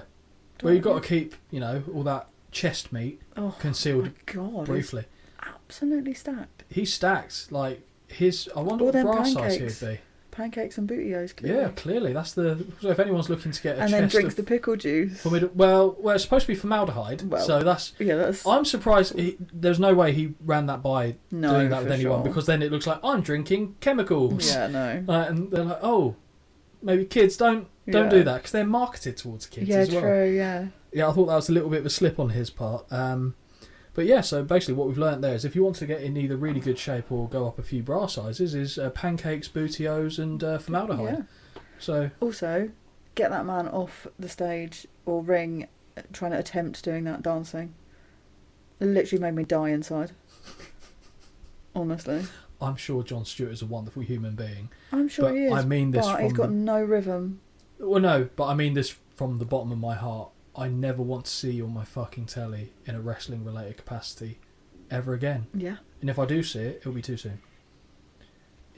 I was so angry. I don't like a lot of celebrity involvement unless it's done right, and this was not done right. I don't even know what he was linked to in terms of like a show or a film that was being advertised, because I don't think they touched upon it, did they? No. So I don't know. No, yeah. I didn't understand it. He reminded me of that French chef in the UK, whose name I can't remember, which doesn't help. But that's either way, shit. So, yeah, Big E comes out, he brick walls Gallows, and then it's calls a bell for a DQ. And I don't know if I'm happy or sad, because the match wasn't great. No. But I don't like a DQ finish on a big show. I don't like a DQ finish at the best times. But on a big show, I was just like, oh. It was another... Just to be honest, we're following. There's too many matches for it to be a perfect W, but it's down there. Yeah, it is down there. So far we've got 3/4 of a W here. Yeah, that's fair. What was the one that preceded it? I've already forgotten. Cena. Oh no, that was good. Okay, so we've come back down. So no, I think we're probably on track. Yeah. But that would suggest that everything that follows has to go up. Speaking of which. For me, it does. For you, okay. And with that being said, yes, we move on to the next match. Yes. Dean Ambrose, yes, defending his WWE title against Dolph Ziggler. This was a treat I didn't know was coming. In terms of the personnel, with Ziggler being involved? Yeah. Right, he's a beautiful man. He's a very handsome boy. And I like watching him in the ring, I'll be honest. Yeah, okay. Yeah, that's fine. I've not got an issue with either one of those comments. They're both independently true. So... my first comment for this, yes, and I've managed to put my finger as I put my thumb out in the air. I don't believe in Dean Ambrose as a champion. No, the WWE champion in this area. As the AEW champion, fine. I didn't have an issue with it. It works with the Jon Moxley character. Yeah, but when I'm looking at him as Dean Ambrose with the hair, the vest, and nothing sits right here. No. I don't look at you and go, "You're a champion." And I know it's not on aesthetics, and he's fine in the ring in WWE, but there's nothing believable there for me as champion. And I've never thought of that until just now. Well, not just now, but when I was writing this up. I said, and him sticking his fucking tongue out. He came to the ring and he was just on the apron going... And I was like, you look like you need an assistant in the classroom. No. It's so bad. So bad. And I said, even Ziggler, who usually comes out like a... full of energy. Mm-hmm. I said he looks very unenthused. It was a little lackluster. He's like, I don't care. And the thing is, I think it's partly because no one in their right mind thought that Ziggler was going to walk away with the title. No. And you do wonder as well, though, to him if he thinks he can't, because people are obviously going to think that no matter what he does, it's not going to bring up anyone thinking otherwise. No, you have to do that based on how the match unfolds. If you can drag people in, I think. All the things I've just listed there to me led to this does not feel like a big match in any way, shape, or form. Oh, it didn't feel like a big match. But it's for the WWE title, because it was placed after that shit show that just happened. Yeah, for me, it's automatically better. Can't get much worse. Okay. I would have shifted. I would have put this match though after the match that comes next, just for a bit of change. I would have. There's a match later on that I would have put here. Mm-hmm. The match that isn't a match. Oh yeah. Because this, I don't care. Actually, I'd forgotten about that one. Yeah, I don't. Yeah, I'd put that there. Mm-hmm, I don't care about who's going for the WWE title, but not putting a title match at the top end of the card when you're having because I remember at this point, because I didn't remember the order of the card, so when I was like, we haven't had the US title match, why is that going on after the WWE title? It made no sense to me. The match, alright, it was fine. I mean, there's some mat-based wrestling to begin with, highlighting Dolph's amateur pedigree. Yeah. There's a bit where they were rolling around, there was a gator roll there, he tried to roll him up for a pin, showing his pedigree in that respect. There was okay, fine. I was just getting to it. I just saw on my notes a note that I get to later, and it reminded me how annoyed I was about it when I saw it first time of watching. So, to save me just screaming about some of the content of this match, what have you got for this? Because I'm sure you'll have more interesting notes. I mean, it's all a little samey. I liked nothing match related. The contrast in their gear. I like that you've got Ambrose obviously in his dark jeans and vest, which was ripped later in the match. He was doing an impression of oh god, I want to say Andre the Giant. You're right, with a nip slip. And Dolph in his bright, I think silver. Yeah. And I thought, to me, that's something that does actually impact my watching. It's funny that. I know why. This must be something to do with attention deficit issues, probably. But you've got ADHD. It's easy to. I really do. And what did I put? A butterfly suplex? From the top turnbuckle. Yeah, I enjoyed that. Yeah, that was decent. And Dolph's kicks when he does them, to me, not necessarily just in this match, as a whole, challenge the Usos at being nicely timed and looking, when they're from the right angle, as hitting the sweet spot. What about the Young Bucks? Because they've got a super kick party. They hit them for fun. But that's not what I wrote down. No, that's fine. That's fine. I think there was I think Dolph's trying to emulate Sweet Michaels. Chin music, obviously, and you can tell the direct correlation. Yep.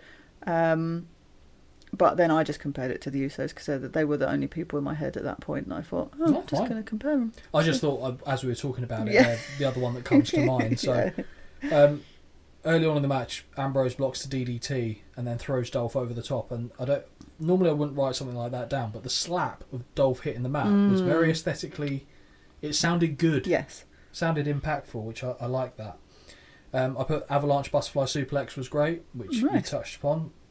JBL with dumb quote of the night. Oh, okay. I didn't know this, so I clearly wasn't paying attention. Otunga pointed it out. Oh, yes. After he said it, because I didn't catch it the first time. And Otunga went, hang on, did you just say this? So JBL said, Ambrose looks like he robbed a homeless mannequin. Oh, no, I did hear this. And I was like, this makes no sense. And Otunga was like, what do you mean a homeless mannequin? Yeah. They don't have homes. And he went, and then JBL said, that's how bad it is. I was like, no. Yeah, no, I did hear that actually, and I was like, I have to zone this out again because it makes no sense. We've got, for the second time of the night, third time of the night, because Apollo hit it on Miz when Miz jumped off the ropes. He hit a drop kick.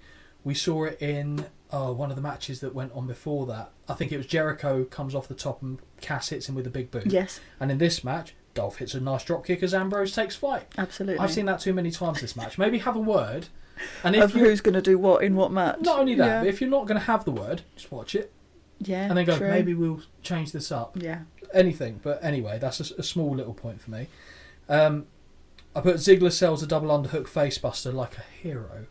So is when Ambrose does... I can't remember what Beth Phoenix called that finishing move. The Glam Slam. Yeah. Yeah, so he gets him up for that, and then Dolph looks like he dies. Mm-hmm. Selling on point. We know what Dolph is like with his selling. It was perfect. Very good. And then Ambrose's tongue comes out his mouth again, and I'm annoyed. Oh, yeah. It's like, are you hungry? Do you need a lollipop? Yeah, are you right? He's unhinged. Oh, he's the lunatic fringe. Yeah. Also, what does that mean? What does that mean? To me, that just means your hair's not going the way you want it to go. This is exactly that. I mean, coming from someone who's got notoriously shit hair, which there's no getting away from, my hair's fucking awful. Stop. No, it is. But like, to be fair, if I did my hair like Dean Ambrose does, it would look the same way if I got it cut like that, just the way it kind of wraps forward. And it just made me appreciate the John Moxley look more. Because he's shaved his head. Shaved it head works. Yeah, John it does. Moxley's It looks a lot better, actually. And like I said, that's what I partly believe him more as champion, because he looks... I don't know... He looks a bit more... Not vicious, because that's too much of a generous word, but it looks... Yeah, it just looks better. He looks like, in this WWE era... In the Shield, it didn't bother me, but in this era, he looked like a high school dropout who just went on the rob, basically, and has had some... That's brilliant. He's dizzy on lemonade. Yeah. And it's just, it doesn't give the vibe of what he's trying to put out there. And I like, for the most part, his work, but it really takes away from it. Just specifically after the Shield, before he left WWE, he didn't land for me as a character. So, great delayed DDT by Dolph. I really like that. And to be fair, that's partly because of Dean Ambrose obviously holding him in that position so he can stay there before driving him down. Very good move. There was a sloppy counter to that Fameasser. That, where... So, Dolph, they're bent over. Like, it was Mr. Billy Gunn's finishing move. So, they're bent over, and then Ziggler jumps up, puts his leg over the back of their neck and drives them to the ground. Oh, yeah. That was poor because it was meant to be countered, and then Dean Ambrose had to kind of do like a makeshift roll-up pin. Just looked sloppy. Although there was actually a good bit that followed just after that, where they both ran at each other and hit the double crossbody, looking like they drove the wind out of each other. Yeah, I don't mind that. That's nice. Yep. Obviously, nothing will beat other people doing that I've seen at later dates, because that's phenomenal. But obviously, this was way before that. Yeah. So fair play. What do you think of Dean's top rope standing elbow? So, most of the time when people jump with an elbow, they're doing it on a downed opponent. Yeah. Dean does it on a standing opponent instead of a clothesline. Yeah. And I can't work out if I like it or not. I don't know. Because it's different from just a clothesline. Oh, for sure. But is it different for the sake of being different? Is it good different? Or is it just different? And I don't think I've landed on my feelings on that. I think I probably need to see a few more Dean Ambrose matches to see if I ever just fall one side of the fence or the other. I just wondered if you had a... No. Very... Indifferent. Yeah, I think that's probably the word for it. And then shortly thereafter, Ambrose starts shaking his hips, mocking Dolph, and I feel ill. Yes.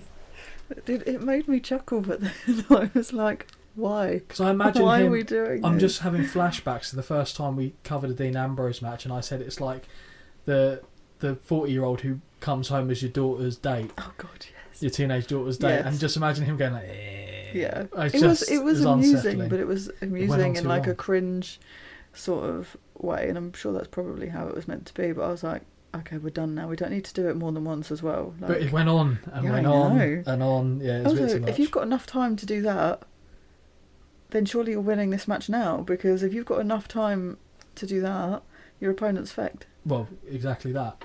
There was the part where I referenced it earlier in the show, where they replay things and make the error more obvious. Yeah. So like Sasha Banks landing on her head.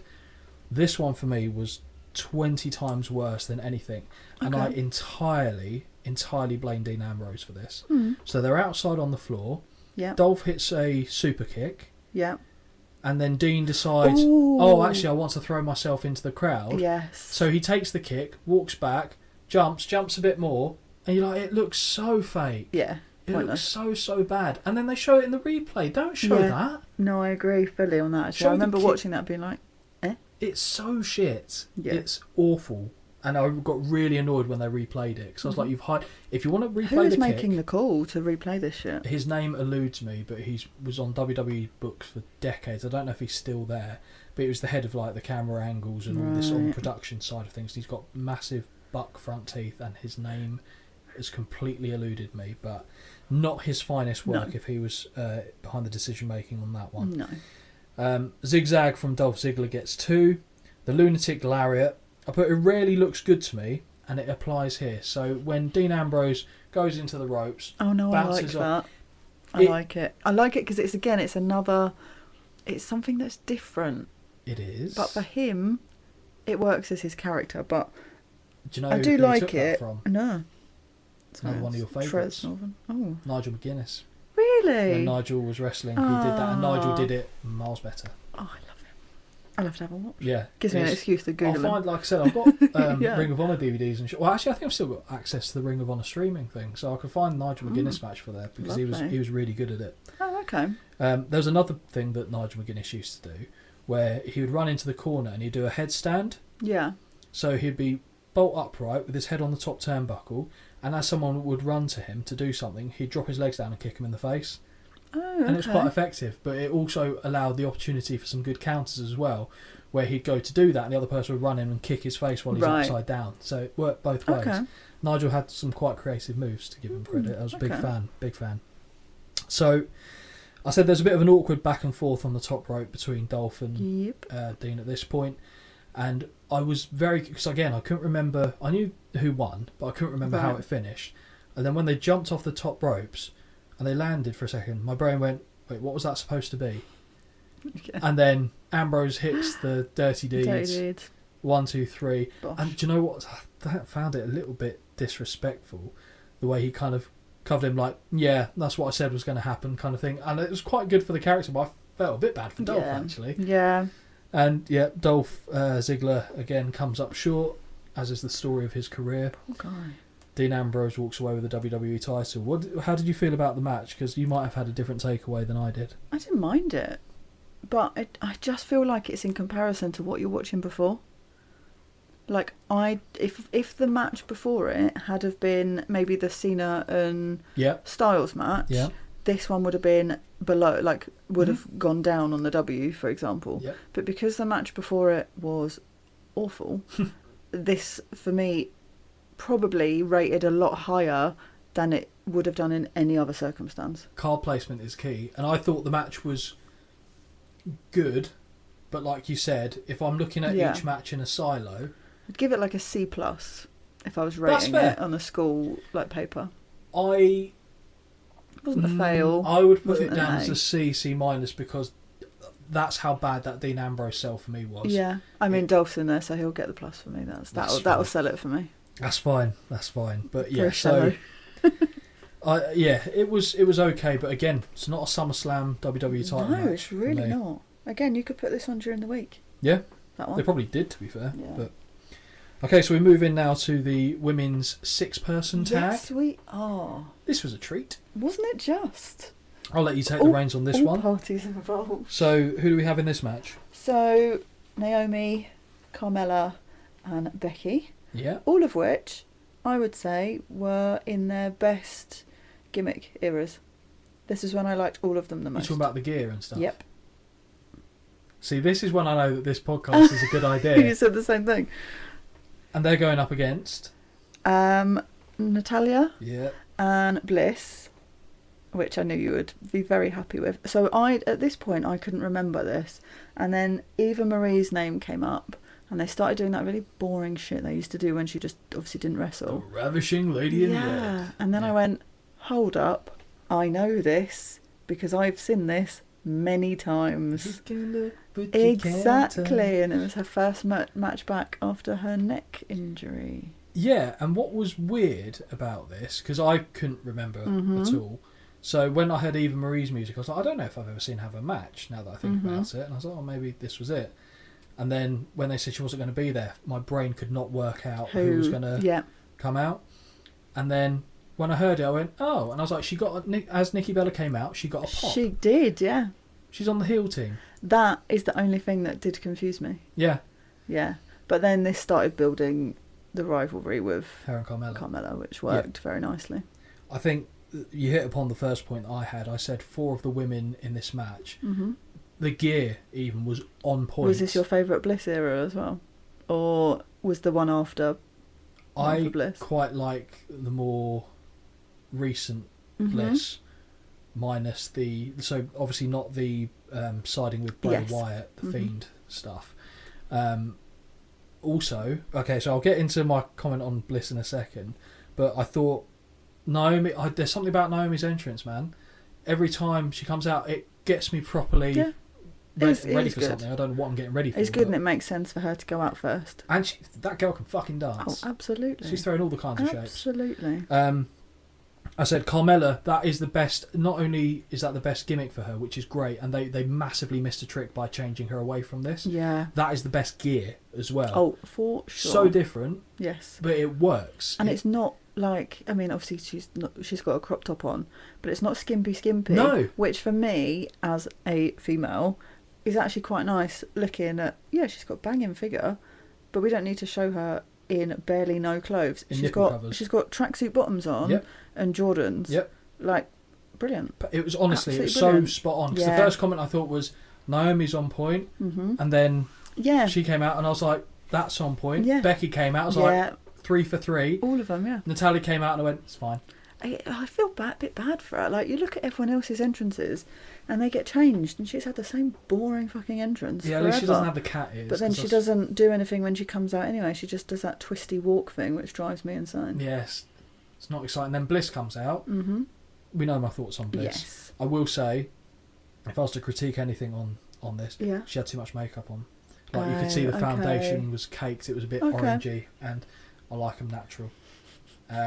So, Alexa, if you're listening, congratulations on the birth of your child. I hope your marriage has all the success in the world. But if you're trying to please one particular fan, just less makeup. You're a naturally pretty girl. Stick with that. Women empowerment is what I'm saying. And then Nikki Bella came out, and her outfit was phenomenal. The way she wore those... The way those shorts wore her, honestly. That's probably a better way of putting it. Honestly. Like, 2 scoops. That's exactly what she reminds me of. Do you remember? Okay, so right, we're gonna get into real segue a little bit here. So, on one of our lunch walks, it was you, me, I think Mark. Yes. Was there, and we walked to one of the, I think it said fast food establishments, one of the supermarket establishments in the area. And as we were looking around the lunch area, this lady, because I think it must have been summer. Yeah, it was. It was hot. Yeah, because it was a hot day. And this lady just basically... Lady is a push, but yeah. This woman basically fell out of her dress because by leaning forward, and her full arse came out. All out. And I'm a gentleman, so obviously I wasn't intending to look, but it was so... You couldn't not. In your face, because you'd spotted it as well. And my eyes, it was like looking at a car crash. I couldn't look away. And all I could articulate was... Yeah, like pointed, and then Mark, so if anyone who knows me and Holly in the real world will know Mark, who works with us, he's an absolute cracking bloke, but he's quite a dirty-minded individual, and I say that with the highest compliment to him. And he couldn't believe it, and he was a talkative guy, and he was dead quiet for a bit, and it was a whole conversation, and then I think the only way we referred to it going forward was as 2 scoops. 2 scoops. And I was getting that with Nikki Bella when I saw her come out, getting very similar... Absolutely. Emotions rising to the surface. Oh, God. Right, okay. What? Jesus. That's all right, you can talk about slipping and sliding with all these blokes. I don't think I've said those words. I think you've... Come on now. Insinuated those words. Well, we both know that we've done mini episodes, so we'll talk about that later. Right. There's some very controversial comments in there, so we'll keep moving on. So, again, the gear was on point. Yeah, for sure. I said, crowd pop for Nikki Bella. Nice. I said Naomi showing great athleticism using the ropes to sunset flip on Natalya. Mm-hmm. I don't know if you saw it a bit, but she kind of went over the back, but then kicked off the ropes really well, and it looked good. She kind of messed up a little bit later on in the match with a moonsault, but you can't win them all. Bella flexes mid-match with some push-ups. Oh, of course. Of course. I was didn't impressed. actually hate it. I was like, yeah, all right. I was impressed because I was like, if I could just do that on a dime, then probably would as well. But you can also tell, like, obviously this match is for her return. Yeah, of course. Because everyone else has just stood round. Yeah. And you think, actually, if this was not real, but do you know what I mean? If this was actually important, other people are running in there and giving you a kick to your gut or something. Yeah, or in Sasha Banks' case, a kick to the titty. Well, yeah. There's a move that Alexa does that I really like, and it's the knees to the stomach, where she lands knee first on this, rolls forward, and then like back flips into the knees again. Very nice. I like that. Again, it's the right kind of different. Yes. It looks impactful. She's a little lady. She doesn't take too much time doing it either, so it works. Yep. Mm-hmm. Big fan of that. I said Carmella was isolated, which kind of makes sense because they were making points in the commentary saying that this was her first premium live event. Yes. Since the call up, because I think she was called up shortly after.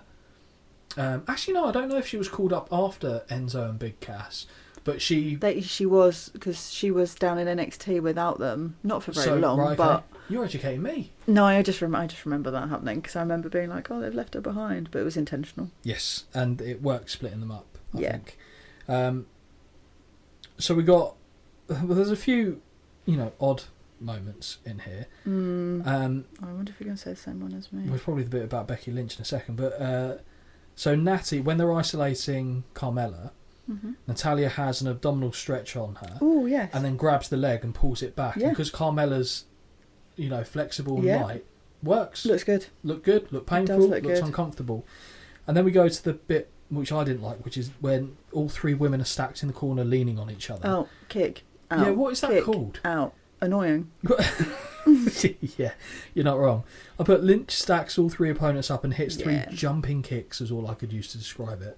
Also, if I'm that second person, I've already seen it happen to the first one. I know what's coming. If I'm the third person, I'm ducking out of the way. Well, if you're the third person, you might not have seen it happen to the first one because you were blocked by the second person. But I agree, dumb. Yep. The guillotine leg drop that Becky hits is fine. She lands it quite safely. Yep. Not got an issue with that. Naomi a springboard crossbody, which was good, and then they described it on commentary, and I don't hate it. It was and then hit a cavalcade of kicks, where she's doing the bang, bang, bang, bang, bang. Yeah, fine. Yeah, again, no real problem with that. It doesn't really do much, it looks but a bit stupid after a while. It's just a bit like, do a couple, we're done now. Yeah, and then we got a ropey-looking split-legged moonsault, which missed the target a little bit. And then the action kind of just breaks down. They're all. I think we know by this point, right? We're coming into the let's showcase Nikki Bella's back. Yeah. It's a bit of chaos. Bosh, you're all out of the ring. Here we go. Yeah. So action breaks down until Nikki hits the Rack Attack 2.0. Yes, later be called. First time we see. Yeah. New move. On Carmella for the pinfall win, and she was at the time dating John Cena, wasn't she? Yes, very much so. Weird that John Cena suddenly has that TKO in his moveset as well, just saying. But yeah, makes sense. Nikki hits the TKO on Carmella, pinfall win. The heels walk away with the victory. Yeah. Match wasn't as bad as I thought it might be. I liked that it was quick. It wasn't short, but it was quick moving to me. There wasn't a lot of stagnant pauses, which sometimes with a lot of women not even just women, a lot of men even, in these matches, there can be a bit of standing around, you tag me, I tag you, you tag me, but actually this was and there weren't too many missteps for me. Apart from that split-legged moonsault, that's the only real that's unfortunate moment of the match. I thought it was a nice return match for my favourite. Set her up well. Indeed. So now we move on to a big title match. And again, I haven't written this down, but I said it earlier, and the same applies here. I'm still aware that we haven't seen the US title match, and I'm thinking, what's going on? Why are we doing? But anyway, we have, and this is the crowning of the inaugural Universal title. Okay, Seth Rollins against. Sorry, I know what's coming. Finn Balor. What? Yeah, go on. No. What do you think? Because I've put. Oh, here we go. Probably a quite important title match. Oh, welcome to the announced teams. Okay, so I may or may not have put something of that nature down. So I put here, the first ever champion, the Universal title. The first thing I did was slate the title. Universal title? Yeah. Fuck off. What? Stupid. Stupid name. They might as well call it the Galaxy Champion. I mean, Universal's bigger, I get that. Yeah. But just don't. Yeah. Anything else. I did say that I actually remember being excited about the prospects of this match because it was the first time that Seth Rollins and Finn Balor had competed. Mm-hmm. It felt, dare I say, quite fresh with it being after the brand split. Yeah. Which, on paper, I quite like a brand split, but they could never, for one reason or another, keep it going, and it's quite painful after a while. This, to me, is my favourite Seth Rollins era, when he was like this. Because he also plays the part of a dickhead very well here. He does. Which is right up my street. Oh, yeah. If we've learned anything of your previous takes in Gentlemen, then, this is ticking all of the holly boxes. But I liked this is his gear. Yeah. It was all just tight. No, that makes it sound like I liked it because it's tight. But I mean, it's like... You didn't dislike it because it was tight. I didn't. But, like, it just worked for him. And when I saw him come out, I was like, this was when I really like him now. But this, for me, was when he was like, oh, okay, who's this guy? Okay, no, I'm not going to disagree with that. I thought this was... I put here both gear look on point. Oh, I loved Balor when he used to do... The Demon. Well, he still does occasionally. Yeah, but never mind. Let's just... Otherwise I'll go on a rant about... whatever they're called. I learned an interesting thing about that paint that Balor had.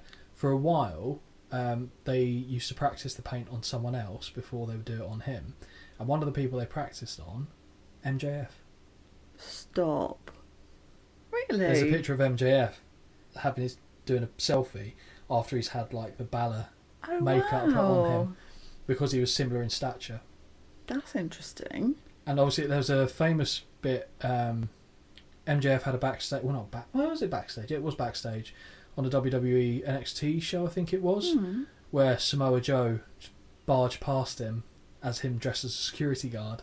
And that's why that feud that they're currently doing in AEW is linked back into... Because they did the thing during where Samoa Joe came out and shoulder barged MJF, and that's a stitch back to their first encounter there. So, I thought that was quite interesting, because I didn't know that. Yeah, no, that is interesting. Yeah.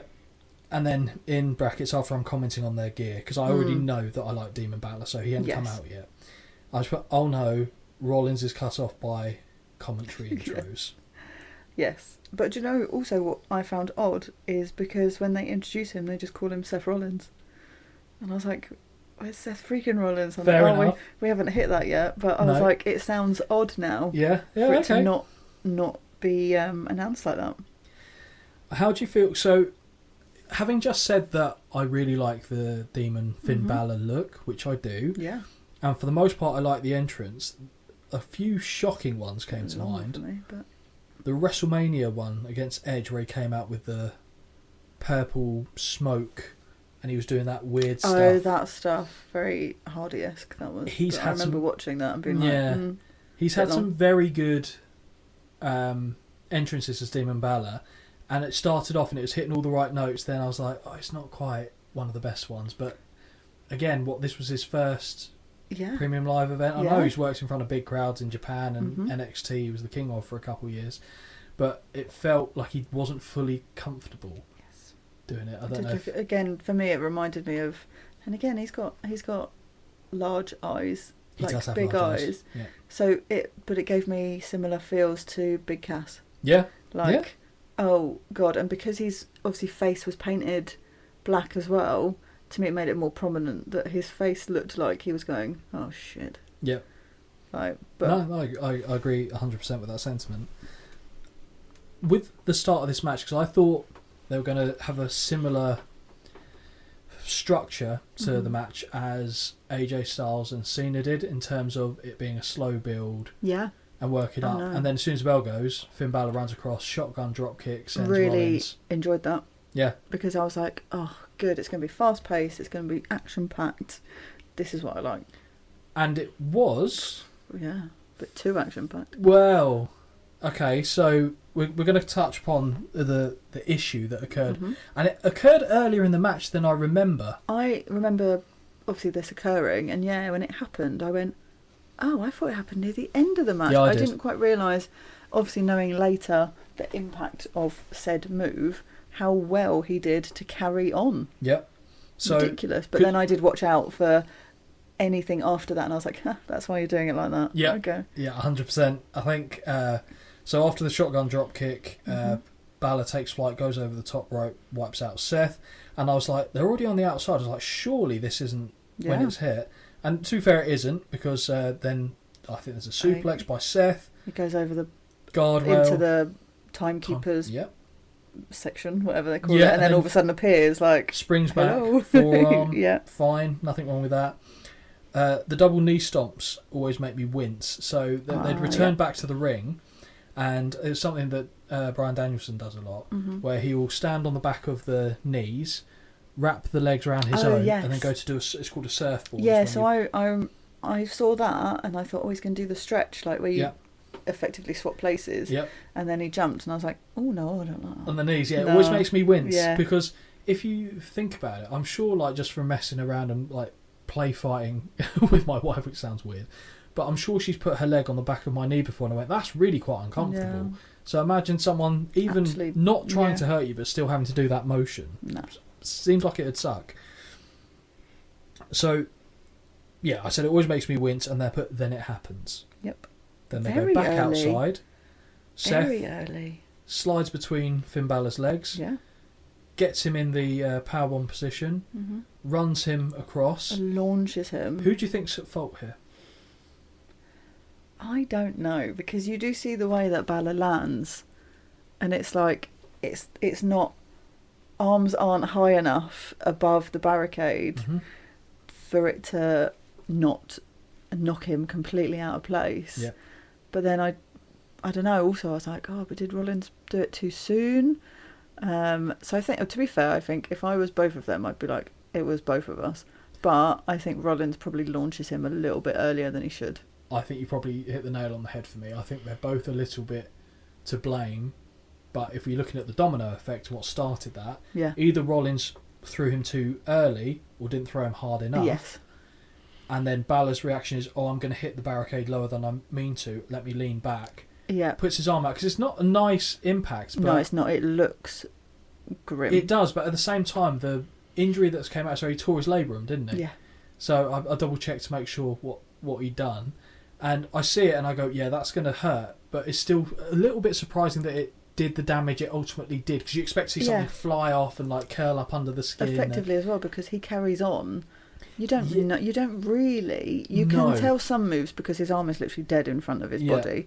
And especially, But I was like, oh, okay. And then I was like, but hang on. They definitely really injured himself here. And he did. But and so adrenaline must just pushed him through. For sure. And I think the only time, because I look back at it in hindsight and go, yeah, you can tell, because as soon as he hits the floor, he's like pulling that arm forward with his other... It's like, you know, you dislocate it and he's like, pop it back in.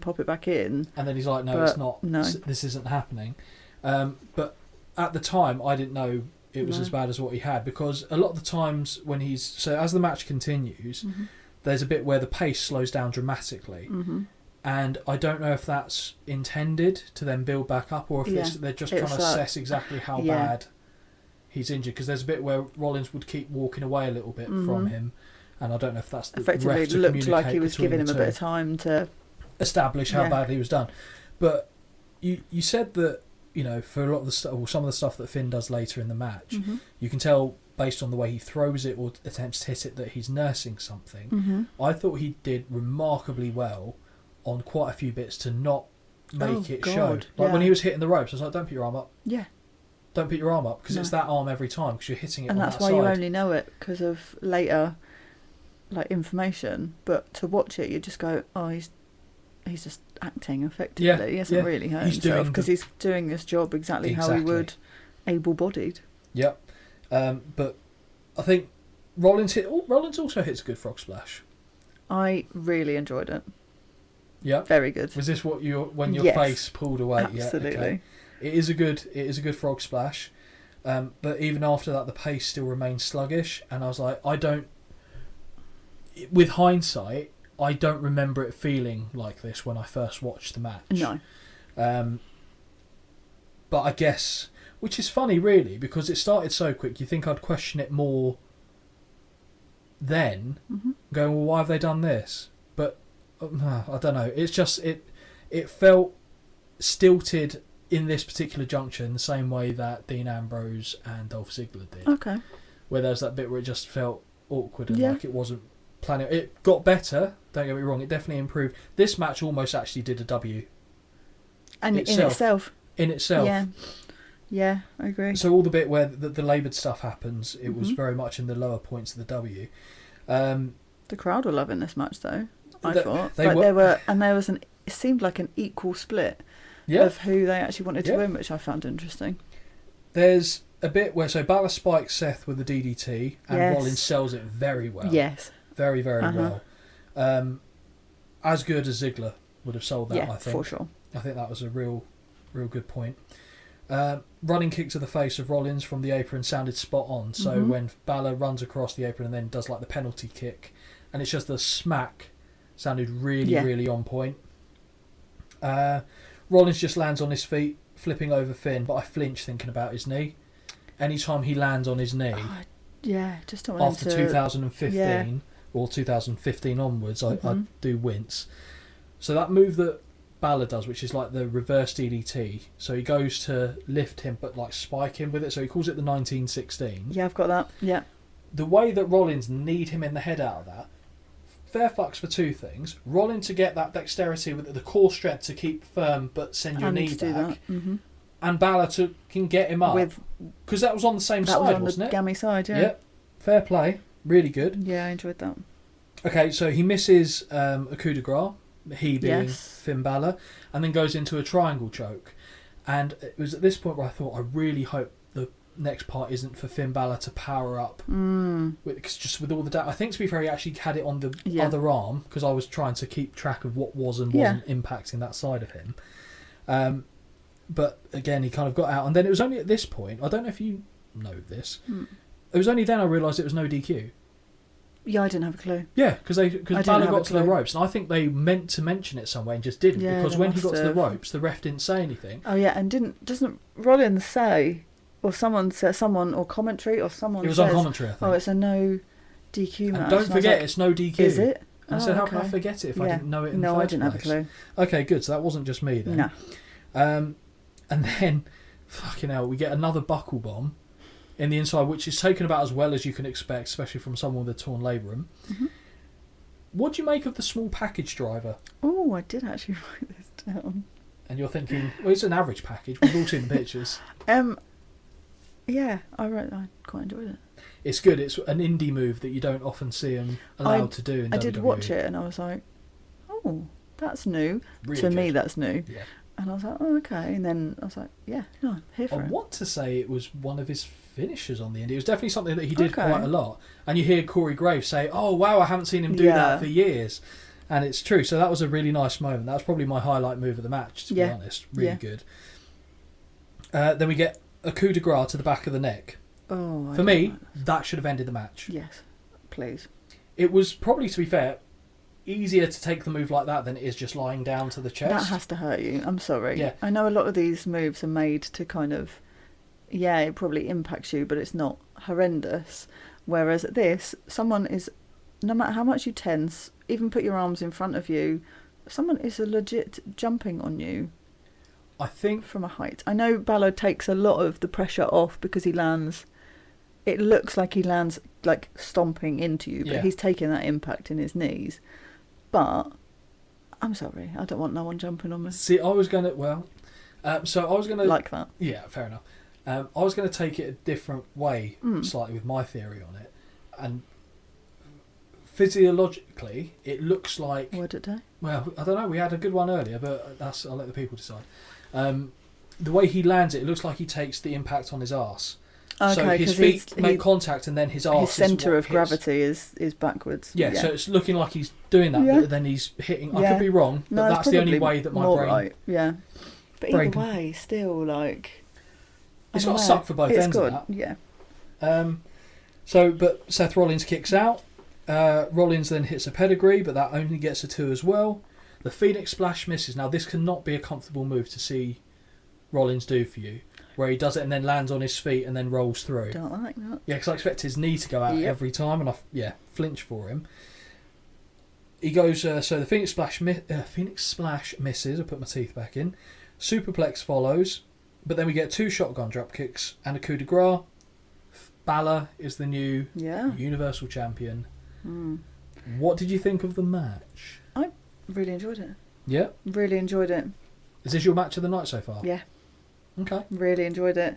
And not just because, it's Seth Rollins. Like, actually, I just think the two of them paired against each other is a very good match. Like, they're very well matched. Yeah. And for me, it goes back to similar to what I was saying about the women's match earlier. For me, this is a match. They're similar body shapes. They're similar build. Not one of them is massive compared to the other. Their wrestling style is very similar. They mesh well. It works. Yep. And to me, it's a believable match to watch. I'm invested. It was great. I think... And then I felt bad because he couldn't lift the title with one hand. Exactly. So it kind of... That's when I think that's when in his body he kind of goes, oh shit. Yeah, and I think as well because he flew his parents out for that match. And if we're being perfectly honest, that's the highest high he's hit so far, certainly in WWE. Because then wasn't it like 2 days later he had to relinquish that? It was the next day because I think it was a Sunday pay-per-view. Oh, of course it was, yeah. Monday. And then Monday, here's the title back. Yep, and he's never had it since. Never had it since. Or anything like that since. He went back on the NXT title as well. He went back after, but yeah, which is a shame because the way that the whole Judgment Day thing's going, he's not getting near it anytime soon. I know he had a load of matches, I think, actually, to be fair, with Seth Rollins, wasn't it, over the world title. But unless something drastically changes, I don't see him getting within a sniff of it in the future, which is a shame because he is great. And, well, I was about to say something that gives away a future recording that we've done, but I could have included him in a different category for one of the questions. Yes, agree, actually, very much so. Okay. Oh. Here it is. Oh. So we're talking about shit backstage. I thought the levels of shit was fucking ridiculous that we've hit in this show for the backstage stuff. I didn't think it could be topped. This made me want to turn off the telly. This made me want to stop watching wrestling. Oh my god! If only we'd watched this before. Exactly, which means nothing to the people yet. But so I've listed it as KFC chicken. I mean, other chicken is available. Yeah. But stupid segment with The Miz and Ziggler and Dolph. Yep. To do with KFC. I don't care. Yeah, so Ziggler's dressed up as the Colonel. Yeah. I'll be honest, the Colonel's never looked better. But I don't give a fuck. Miz is dressed as a chicken. Play that to America in their ad breaks. And then don't do that. Put it on a pay-per-view. Don't subject the Americans having to watch that shit. No, but if they have to watch an advert... Yeah, don't show me. I don't care what you do outside of it, but don't show me. And yeah, my comment here is Ziggler and Miz, I don't think I like wrestling anymore. Yeah, I know. It's just annoying. And it went on. Mm-hmm. It went on for days. This was refill time. Well, I'll be honest, I hope that you had the bottle of Prosecco this was well and truly open at this point because, I'll be honest, what followed it after annoyed me just as much. So, speaking of which, we move on to the alleged United States title defence with Rusev defending his title against Roman Reigns. Yeah. So we get a little bit of a highlight package of... highlight's probably the wrong word. We get a package. Absolutely. We get more video footage. What led to this match. Yeah. And just don't care. So Rusev's supposed to be the heel. Mm-hmm. Somehow I feel like Roman Reigns comes out of this looking like a dick. Yeah. Because why are you getting involved? Absolutely. Like, they're insulting America, going, who cares? Just let them do their thing. Go out and then somehow... And also the acting to see Lana landing the cake is some of the worst I've ever seen. I remember seeing that at the time and just being hilarious. Lana just edging towards the cake, looking at the cake, looking at them, looking at the cake, looking at... like. I mean, I'm a clumsy fucker, and even I'm not doing that. Speaking of... So, yes, to vouch for this, and this goes back to one of our wrestling trips. So, we're in London, we're in a pub. Yeah. And we'd had a drink. Oh, God. And we were about to leave to head to the venue. We'd had one drink as well. I can't even blame being tipsy. No, that had nothing to do with clumsy. it. I was just setting the scene. It's very funny. And before we went to leave, we were like, let's use the bathroom here, and then we'll be fine to go. I was talking to Holly. We get to the women's bathroom first. I said, okay, right, I'll meet you out here. And just so I'm saying that, Holly's kind of... I don't even know if you're looking at me or looking where you're going. I wasn't watching where I was going, that's for damn sure. But there was a little step, or step up specifically, which Holly's feet had not accounted for. Oh, no. as I'm talking to her, I just see her head dive in towards. I think you caught yourself just before you got to the wall. Oh, you didn't hit the floor? No. But I didn't know if you caught your head or anything. Oh, no, I was fine. And I thought, I'm a seasoned pro at almost falling over. Fine. But I know what you like as a person, and I thought this could go one of two ways. Oh, it's fucking hilarious. And I'm glad you did, because I don't think I could have stopped myself from laughing, because it was just funny just talking to you and seeing you disappear. Into the bathroom, and then when I came out, I was still laughing. It was hilarious. I don't remember if I told you this, but I could hear you laughing from the men's bathroom, and I was like, oh good, so it wasn't just for show. No, that was legitimately... It was very amusing. Very, very funny. Yes, so, I'm very clumsy. Pratfall from Lana was not on point here. No. It was on the Holly scale of silliness. And just sticking with the theme of silliness, I mean, that's pretty much what we see unfold here.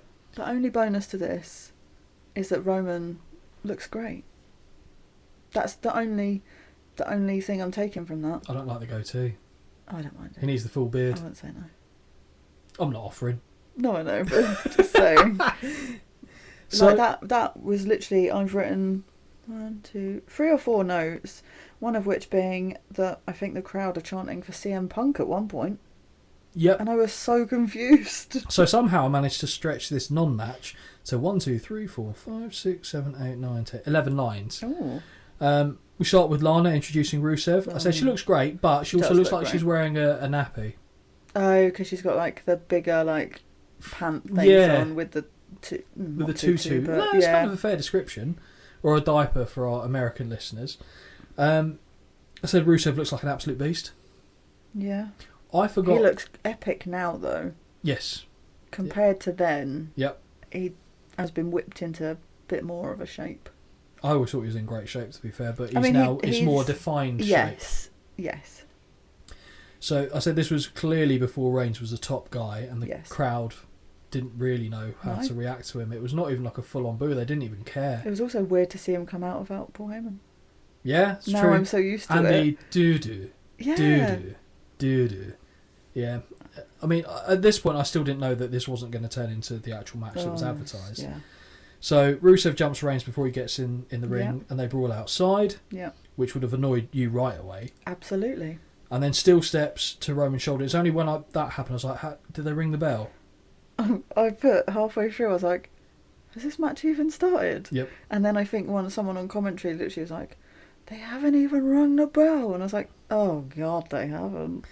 So Roman gets cracked in the shoulder, and then he throws Rusev into the timekeeper's area, which is getting a lot of use tonight. Absolutely. I've noticed. Good job no one's sat in there. Exactly. Well, no one cares. They're all getting beer. Exactly. That would be my 4th beer match of the night. 100%. And getting 2 at a time, because we've got 2 hands carry them. Definitely. Superman punch around the barricade. Yeah. And I said, and the match still hasn't started. Nope.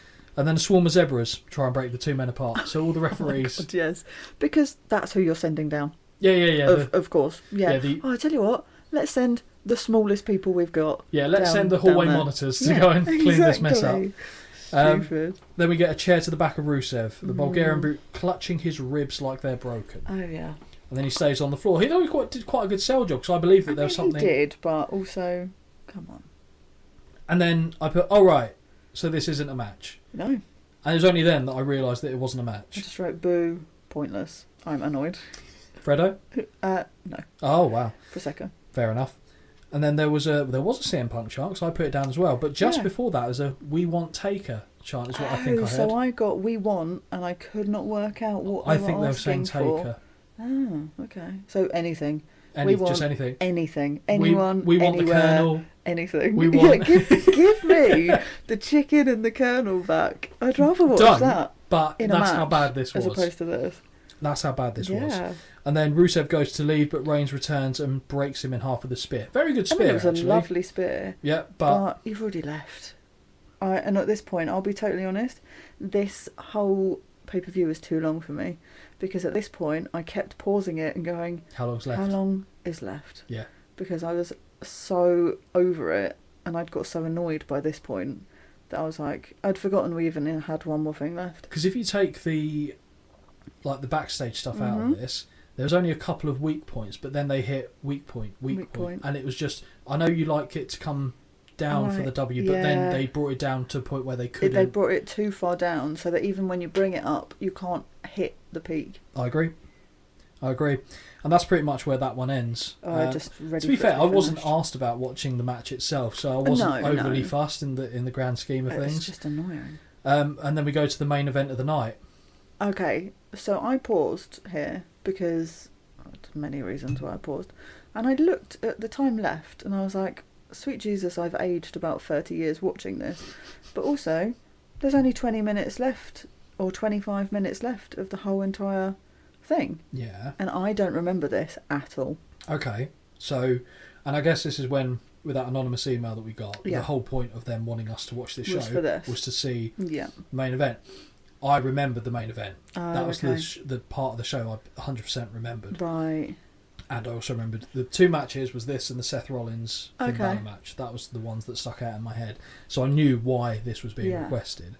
The timeline for it that was left on the video wouldn't have given anything away to me, because a lot of Brock's matches can be really quick. Well, this is what I thought, because I didn't remember how it finished. I thought, is it an upset? Because he literally just goes in, smashes a couple of suplexes and an F5 and Bosh, we're finished. Mm-hmm. And that's what I thought it was going to be. So they did the promo package. I enjoyed that because I'd forgotten that both of them came from OVW. Yes. Which now I know about. Exactly. Yeah, with Batista, John Cena, the class of 02. Yes. So the promo package missed out one thing, which I wish they hadn't, because it was quite good. Okay. So if you remember from No Mercy, we were talking about, do you remember the rap battle that the New Day had? Oh, well, God. Not rap battle, but yes. And there's the line they cut out about Xavier Woods being R-rated, or X-rated, I can't remember what they said now. There was a bit around this time, so you're aware Brock Lesnar, legitimate UFC career, former heavyweight champion. Around this time, UFC had held their 200th pay-per-view. Mm-hmm. They got Brock Lesnar to fight on that card. Okay. So it was, I don't know exactly how long it was before this, but he went back, had a fight with a guy called Mark Hunt. Yeah. Beat Mark Hunt. It's an unfortunate name. It is, because a lot of people would say Mike. Oh, of course. Out because of the thing that they were trying to avoid saying. Mm-hmm. So he beat him. I think he won a decision. Wasn't an overly exciting fight, but Brock Lesnar got popped for substances, because when they were talking about it, his opponent, who was kind of like a tubby guy, but he'd had a bigger dude, right? Great fighter. I used to love watching Mark Hunt's fights. Was getting really angry at Brock Lesnar. They were like basically saying, "Well, you look at you, you're on steroids," kind of thing. Right. And Brock Lesnar came out with a phrase and said, "I'm just a jacked white boy. Just deal with it," kind of thing. And then after the fight, gets popped for performance enhancing gear of some description. Okay. And in a line in a promo that Randy Orton did, he said it only takes one RKO to get to Viperville, which they showed. They cut off the next bit, and he said, "No enhancements needed." Oh. And the whole crowd went, or anyone who knew what had happened in the UFC went, "Oh," and Randy Orton went, as he said it. I don't think Lesnar was in the arena at the time, but safe to say it was not well received. See. Which I suppose would make sense as to why the beginning of this looked so rough, I'll be honest. And I think I said Brock Lesnar coming out, he looks legitimately terrifying. Yes, he does. I wouldn't even want to talk to that man. He plays looks the part very, very well. I don't know. And I'm not sure if he even plays it, but I've seen interviews where he's with his kids and his missus, and he's not like that at all. Okay. But still petrifying. Yeah, for me, he's the type of person, I'm for all I know, I'd get on well with him. Probably not, because I feel like I can be quite an irritating I'd be alright if he had his boombox and his cowboy hat. Again, separate eras that you've conflated. I want to bring them together. I'm fine with it, as long as you listen to, Florida Georgia Line or something like that coming through. Okay. And I put on paper this match is huge. Yeah. In terms of, I said I'm not the biggest Randy Orton fan in ring, but I was kind of okay with this main eventing. As much as I usually say I like to see the title in the main event. Mm-hmm. This is an exception for me. Yeah. So Lesnar immediately tackles Orton into the corner. Of course. This really genuinely looked we're not playing. Yeah. Like, I actually genuinely want to hurt you because of maybe what has been said. Beefy Thighs was trapped in the corner pretty quickly. Yeah. And I'll be honest, when he came down, because I know what you think. Do you just focus on his thighs now? You can't stop looking. Yeah, I know. There's a nice little, as he walks, there's a nice little jiggle as he walks. As well, because there's a little bit of... and it's similar, not... how do I word this? So that's kind of the thing I like with women as well, seeing movement. I don't like... Fix eyes. Save lives. I'm all for that that school of thought. That's got to have meat on the bone. You really do. But yes, so now I just stare at Randy Orton's thighs as well. I'm glad. I see the Shrek face, and that's probably why I go to the thighs. But yeah, so from memory, I remember what happened in this match in terms of the key moments in it. I don't remember Orton getting anything in the way of offense in, so he got in a little bit more than I thought he did. Yes. So he hit a drop kick. But then he got hit with about 6, I think it was 7 suplexes, which is fine because that's what, Brock Lesnar does. But the first 6, I don't know if the timing was off or Randy Orton's like, you're going to have to throw me dead weight, mate. I wonder if that's what it was, because it looked heavy. And I don't know if that's a case of who's at fault there, because I feel like Randy Orton just didn't jump at all for him. I feel like, though, if you're having a match like this, not even like this, if you're having a match and someone comes for you, is a bit, bit rougher than they should be, okay, well, I'm going to make the next bit more challenging for you than it should be then. True. But that's because I'm horrendously stubborn. I am as well, but I think you got to know when to be smart as well, because would I do that with someone like Brock Lesnar? Probably not. No, probably not. There's probably a lot of people I would do it with. He's not one of them. Absolutely not. Especially, it always makes me think of that match he had with Braun Strowman, where Braun is trying to do things too quickly and is being sloppy, and then caught Lesnar, and then Lesnar legitimately punched him in the side of the head and said, slow down. And it's like, that's your warning. Yeah. So whether Orton was sandbagging him or not, I don't Who know. knows? The action goes to the outside, which normally I don't like, but for a Brock Lesnar match, sometimes it kind of works because he's just an animal. I didn't mind it, but there's one bit coming up that the commentary team say, and I'm like, that didn't happen. Okay, tell me. It's when Orton goes over into the front row and they go, oh, he fell into the front row. No, he didn't. No, he didn't. He lifted his leg and rolled over. Yep. We all saw it. Yep. Okay. Why are we saying that he flew over that? No, he didn't. What I liked about this as well is because Lesnar threw Orton into the table. Orton bounces off it. Yes. What was good there is normally I say don't repeat the spot if it didn't work. And then Orton, as you said, is in the crowd. Lesnar just grabs him and goes, I'm going to fucking throw you through this table. But for him it works because he's such a stubborn, tough, scary brute. Yes. Fine. Had no issue with that. Yeah. And Orton does get tossed like a sack of shit through the table. And it's funny to watch someone so big be literally ragdolled. Because I think Orton's 6'5". Like, he's not a... Yeah, okay. Sorry. He's not a small man. No. In many respects. And then they start to undress the second announce table. Oh, yeah. And then Lesnar goes to stand on the table. And I'm thinking, Lesnar, you have no move that would require you to stand on the table. No. Even a powerbomb, you don't need to be on the table. No. And I was like, I know what's coming. Of course, we're getting in at least one. RKO out of nowhere. Yes. And then it zooms in on Orton's face. That I did enjoy. The little smirk. But then also you're like, you're fucked. Exactly. He's like, oh, I'm fucking dead, but that's good. Which I thought was a nice little touch. And Orton's character work is always great. Yeah. So I've never got a criticism on that. Then they come back into the ring, and this is something which I've slated in previous shows because it's never done well. Okay. This is done perfectly. Orton's in the ring. Yeah. Lesnar tries to get in. Orton grabs him DDT right away through the ropes. Oh, yes, that's his old school, like not an old school move, but that's his staple move, really, isn't it? And it's the setup that I always hate, but he did it right. Lesnar's coming in, grab him, drop him right away. Don't go... loiter around and showboat it. Just do it. Perfect. Yes. Really good. Well done. And then it gets ugly. So this is where I got well confused. You get a second RKO. Yeah. Doesn't finish the match. Gets 2. F5 only gets 2. Ugliness ensues. Is this when he takes off his gloves? Because this is when I looked away for about 1 second. And by look away, I mean I reached for my beverage, shall we say. And I looked back and I was like, what have I missed?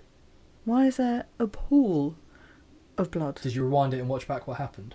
Well, I still couldn't twig it because it just looked. I couldn't work out if it was real or if it was a razor job. No, it was real.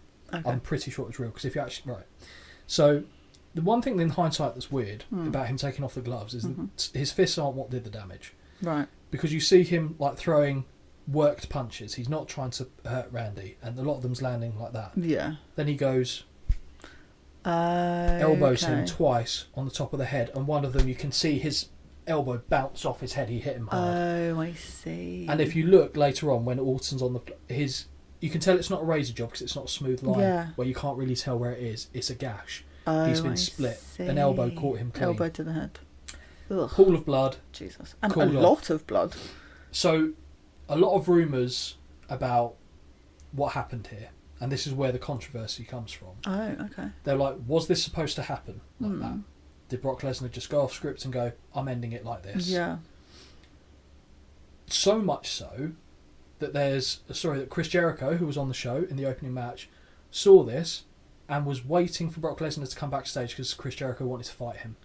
Wow. For what he did to Randy Orton. Really? And Jericho said, Lesnar would kill me. He said, I'd get a shot in. Wow. And he said he was that angry at what had happened because they didn't know. From what I understand, Randy and Brock knew that was going to happen. I don't think a lot of people knew that was going to happen, and I don't think WWE would have approved that because it's the non-blood, and that was a pool. It wasn't even a little bit. It was like gushing. I hate that word, but it was gushing. It was a gusher, and I think I actually put the word gushing here, and then real gusher. I literally put word for word. And then the medical team come in. Lesnar jumps him again. Yeah. Called off by doctor stoppage, technical knockout. Fine. And then Shane McMahon comes out. Is this necessary? No. I don't know what this was in aid of. To me, it had already peaked of what had happened. Doing that to Shane McMahon added nothing. Do you know why I think they did the event? Distraction? Is so when they did a package on the highlights of the show, they could avoid the bit where Randy Orton got cut open and just show all this carnage and then him hitting Shane McMahon. Yeah, probably. I think potentially that. Do you reckon someone from the back has gone, get out there now and just see what happens? Mm-hmm.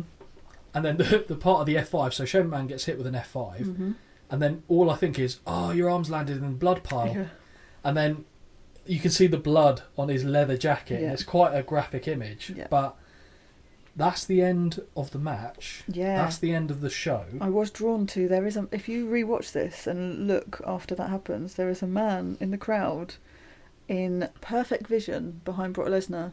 Bell rings, match is over, this is happening.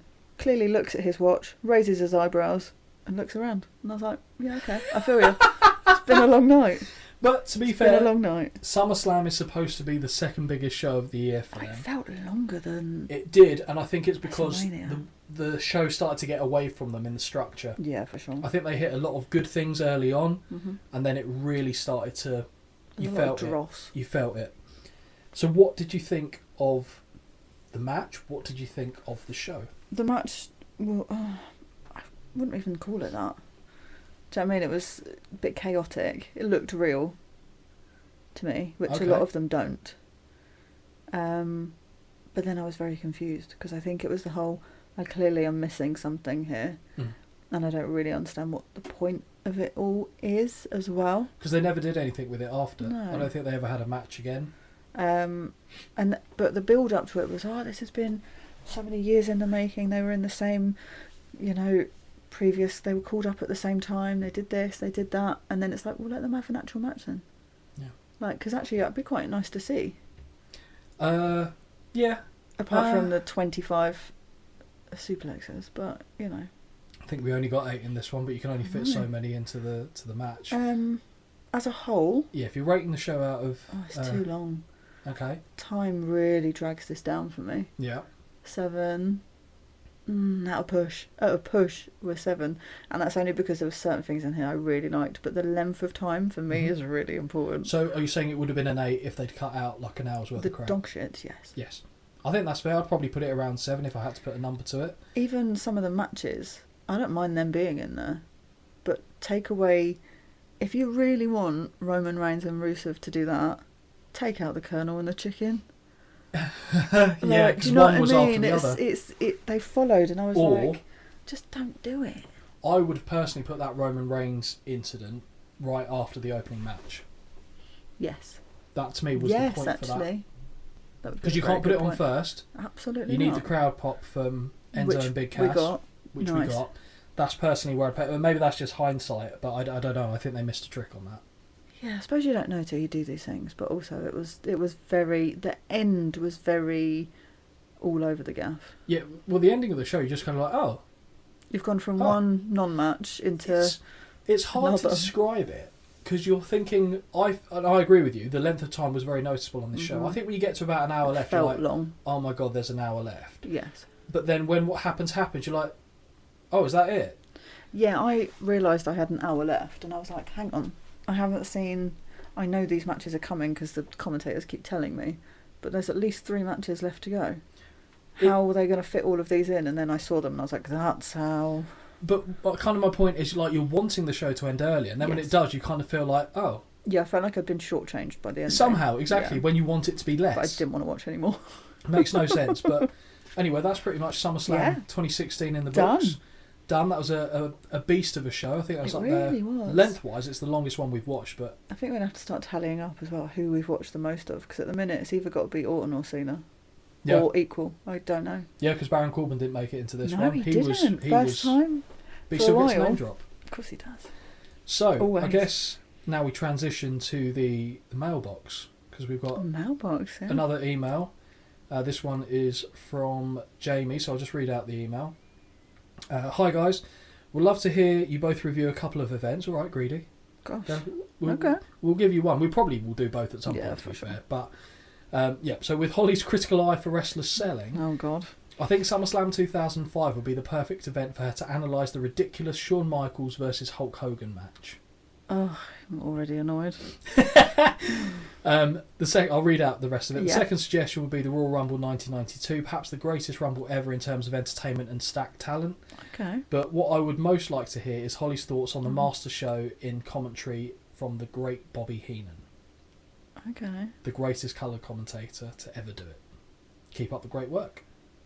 I feel like I got thrown under the bus a few times I there. Got thrown under the bus. They don't give a shit what I think on things. Just want to hear my opinion. Cheers, Jamie, for the email. Really appreciate it. But I'll give you an honest opinion. Didn't care what I thought about these. No. I guess to be fair, he's on the assumption that I've seen both of these events, and he's right. I have. Okay. But yeah, I think for the next show, do SummerSlam 2005 and hope it's not 4 hours. If it's 4 hours, I might cry. I don't think it is. Surely I think not. it's 3.5. Surely not.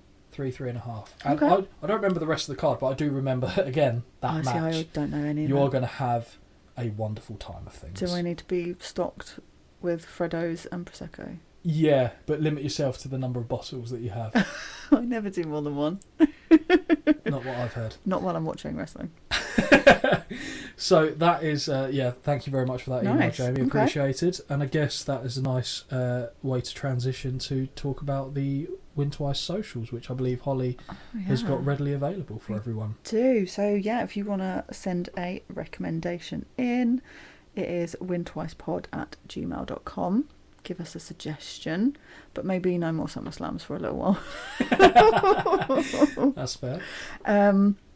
Instagram, Win Twice Pod, YouTube, Win Twice Podcast, and TikTok. Yeah. Who even are we? Yeah, we've got. Don't even post on my own TikTok account, let alone.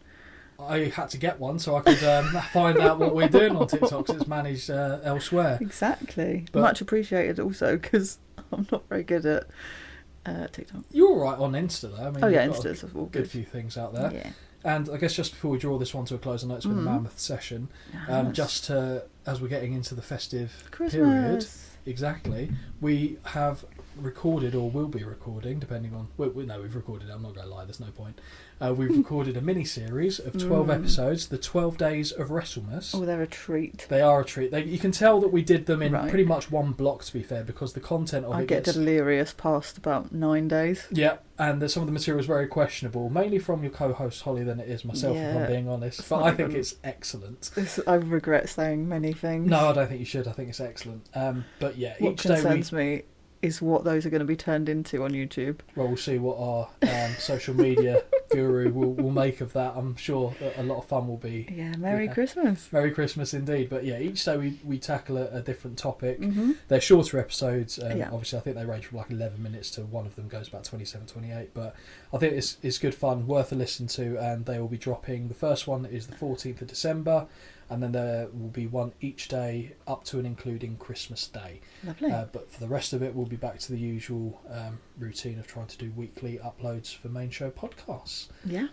But yeah, thank you very much for listening, everyone. Hope you've had a lovely time with us. And yeah, we will see you on the next one. Bye. Bye.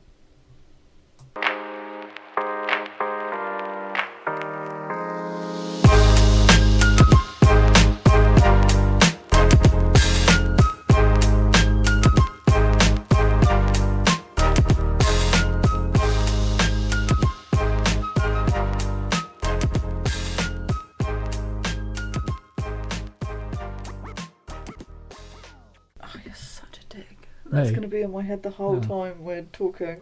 Okay. Well, hopefully.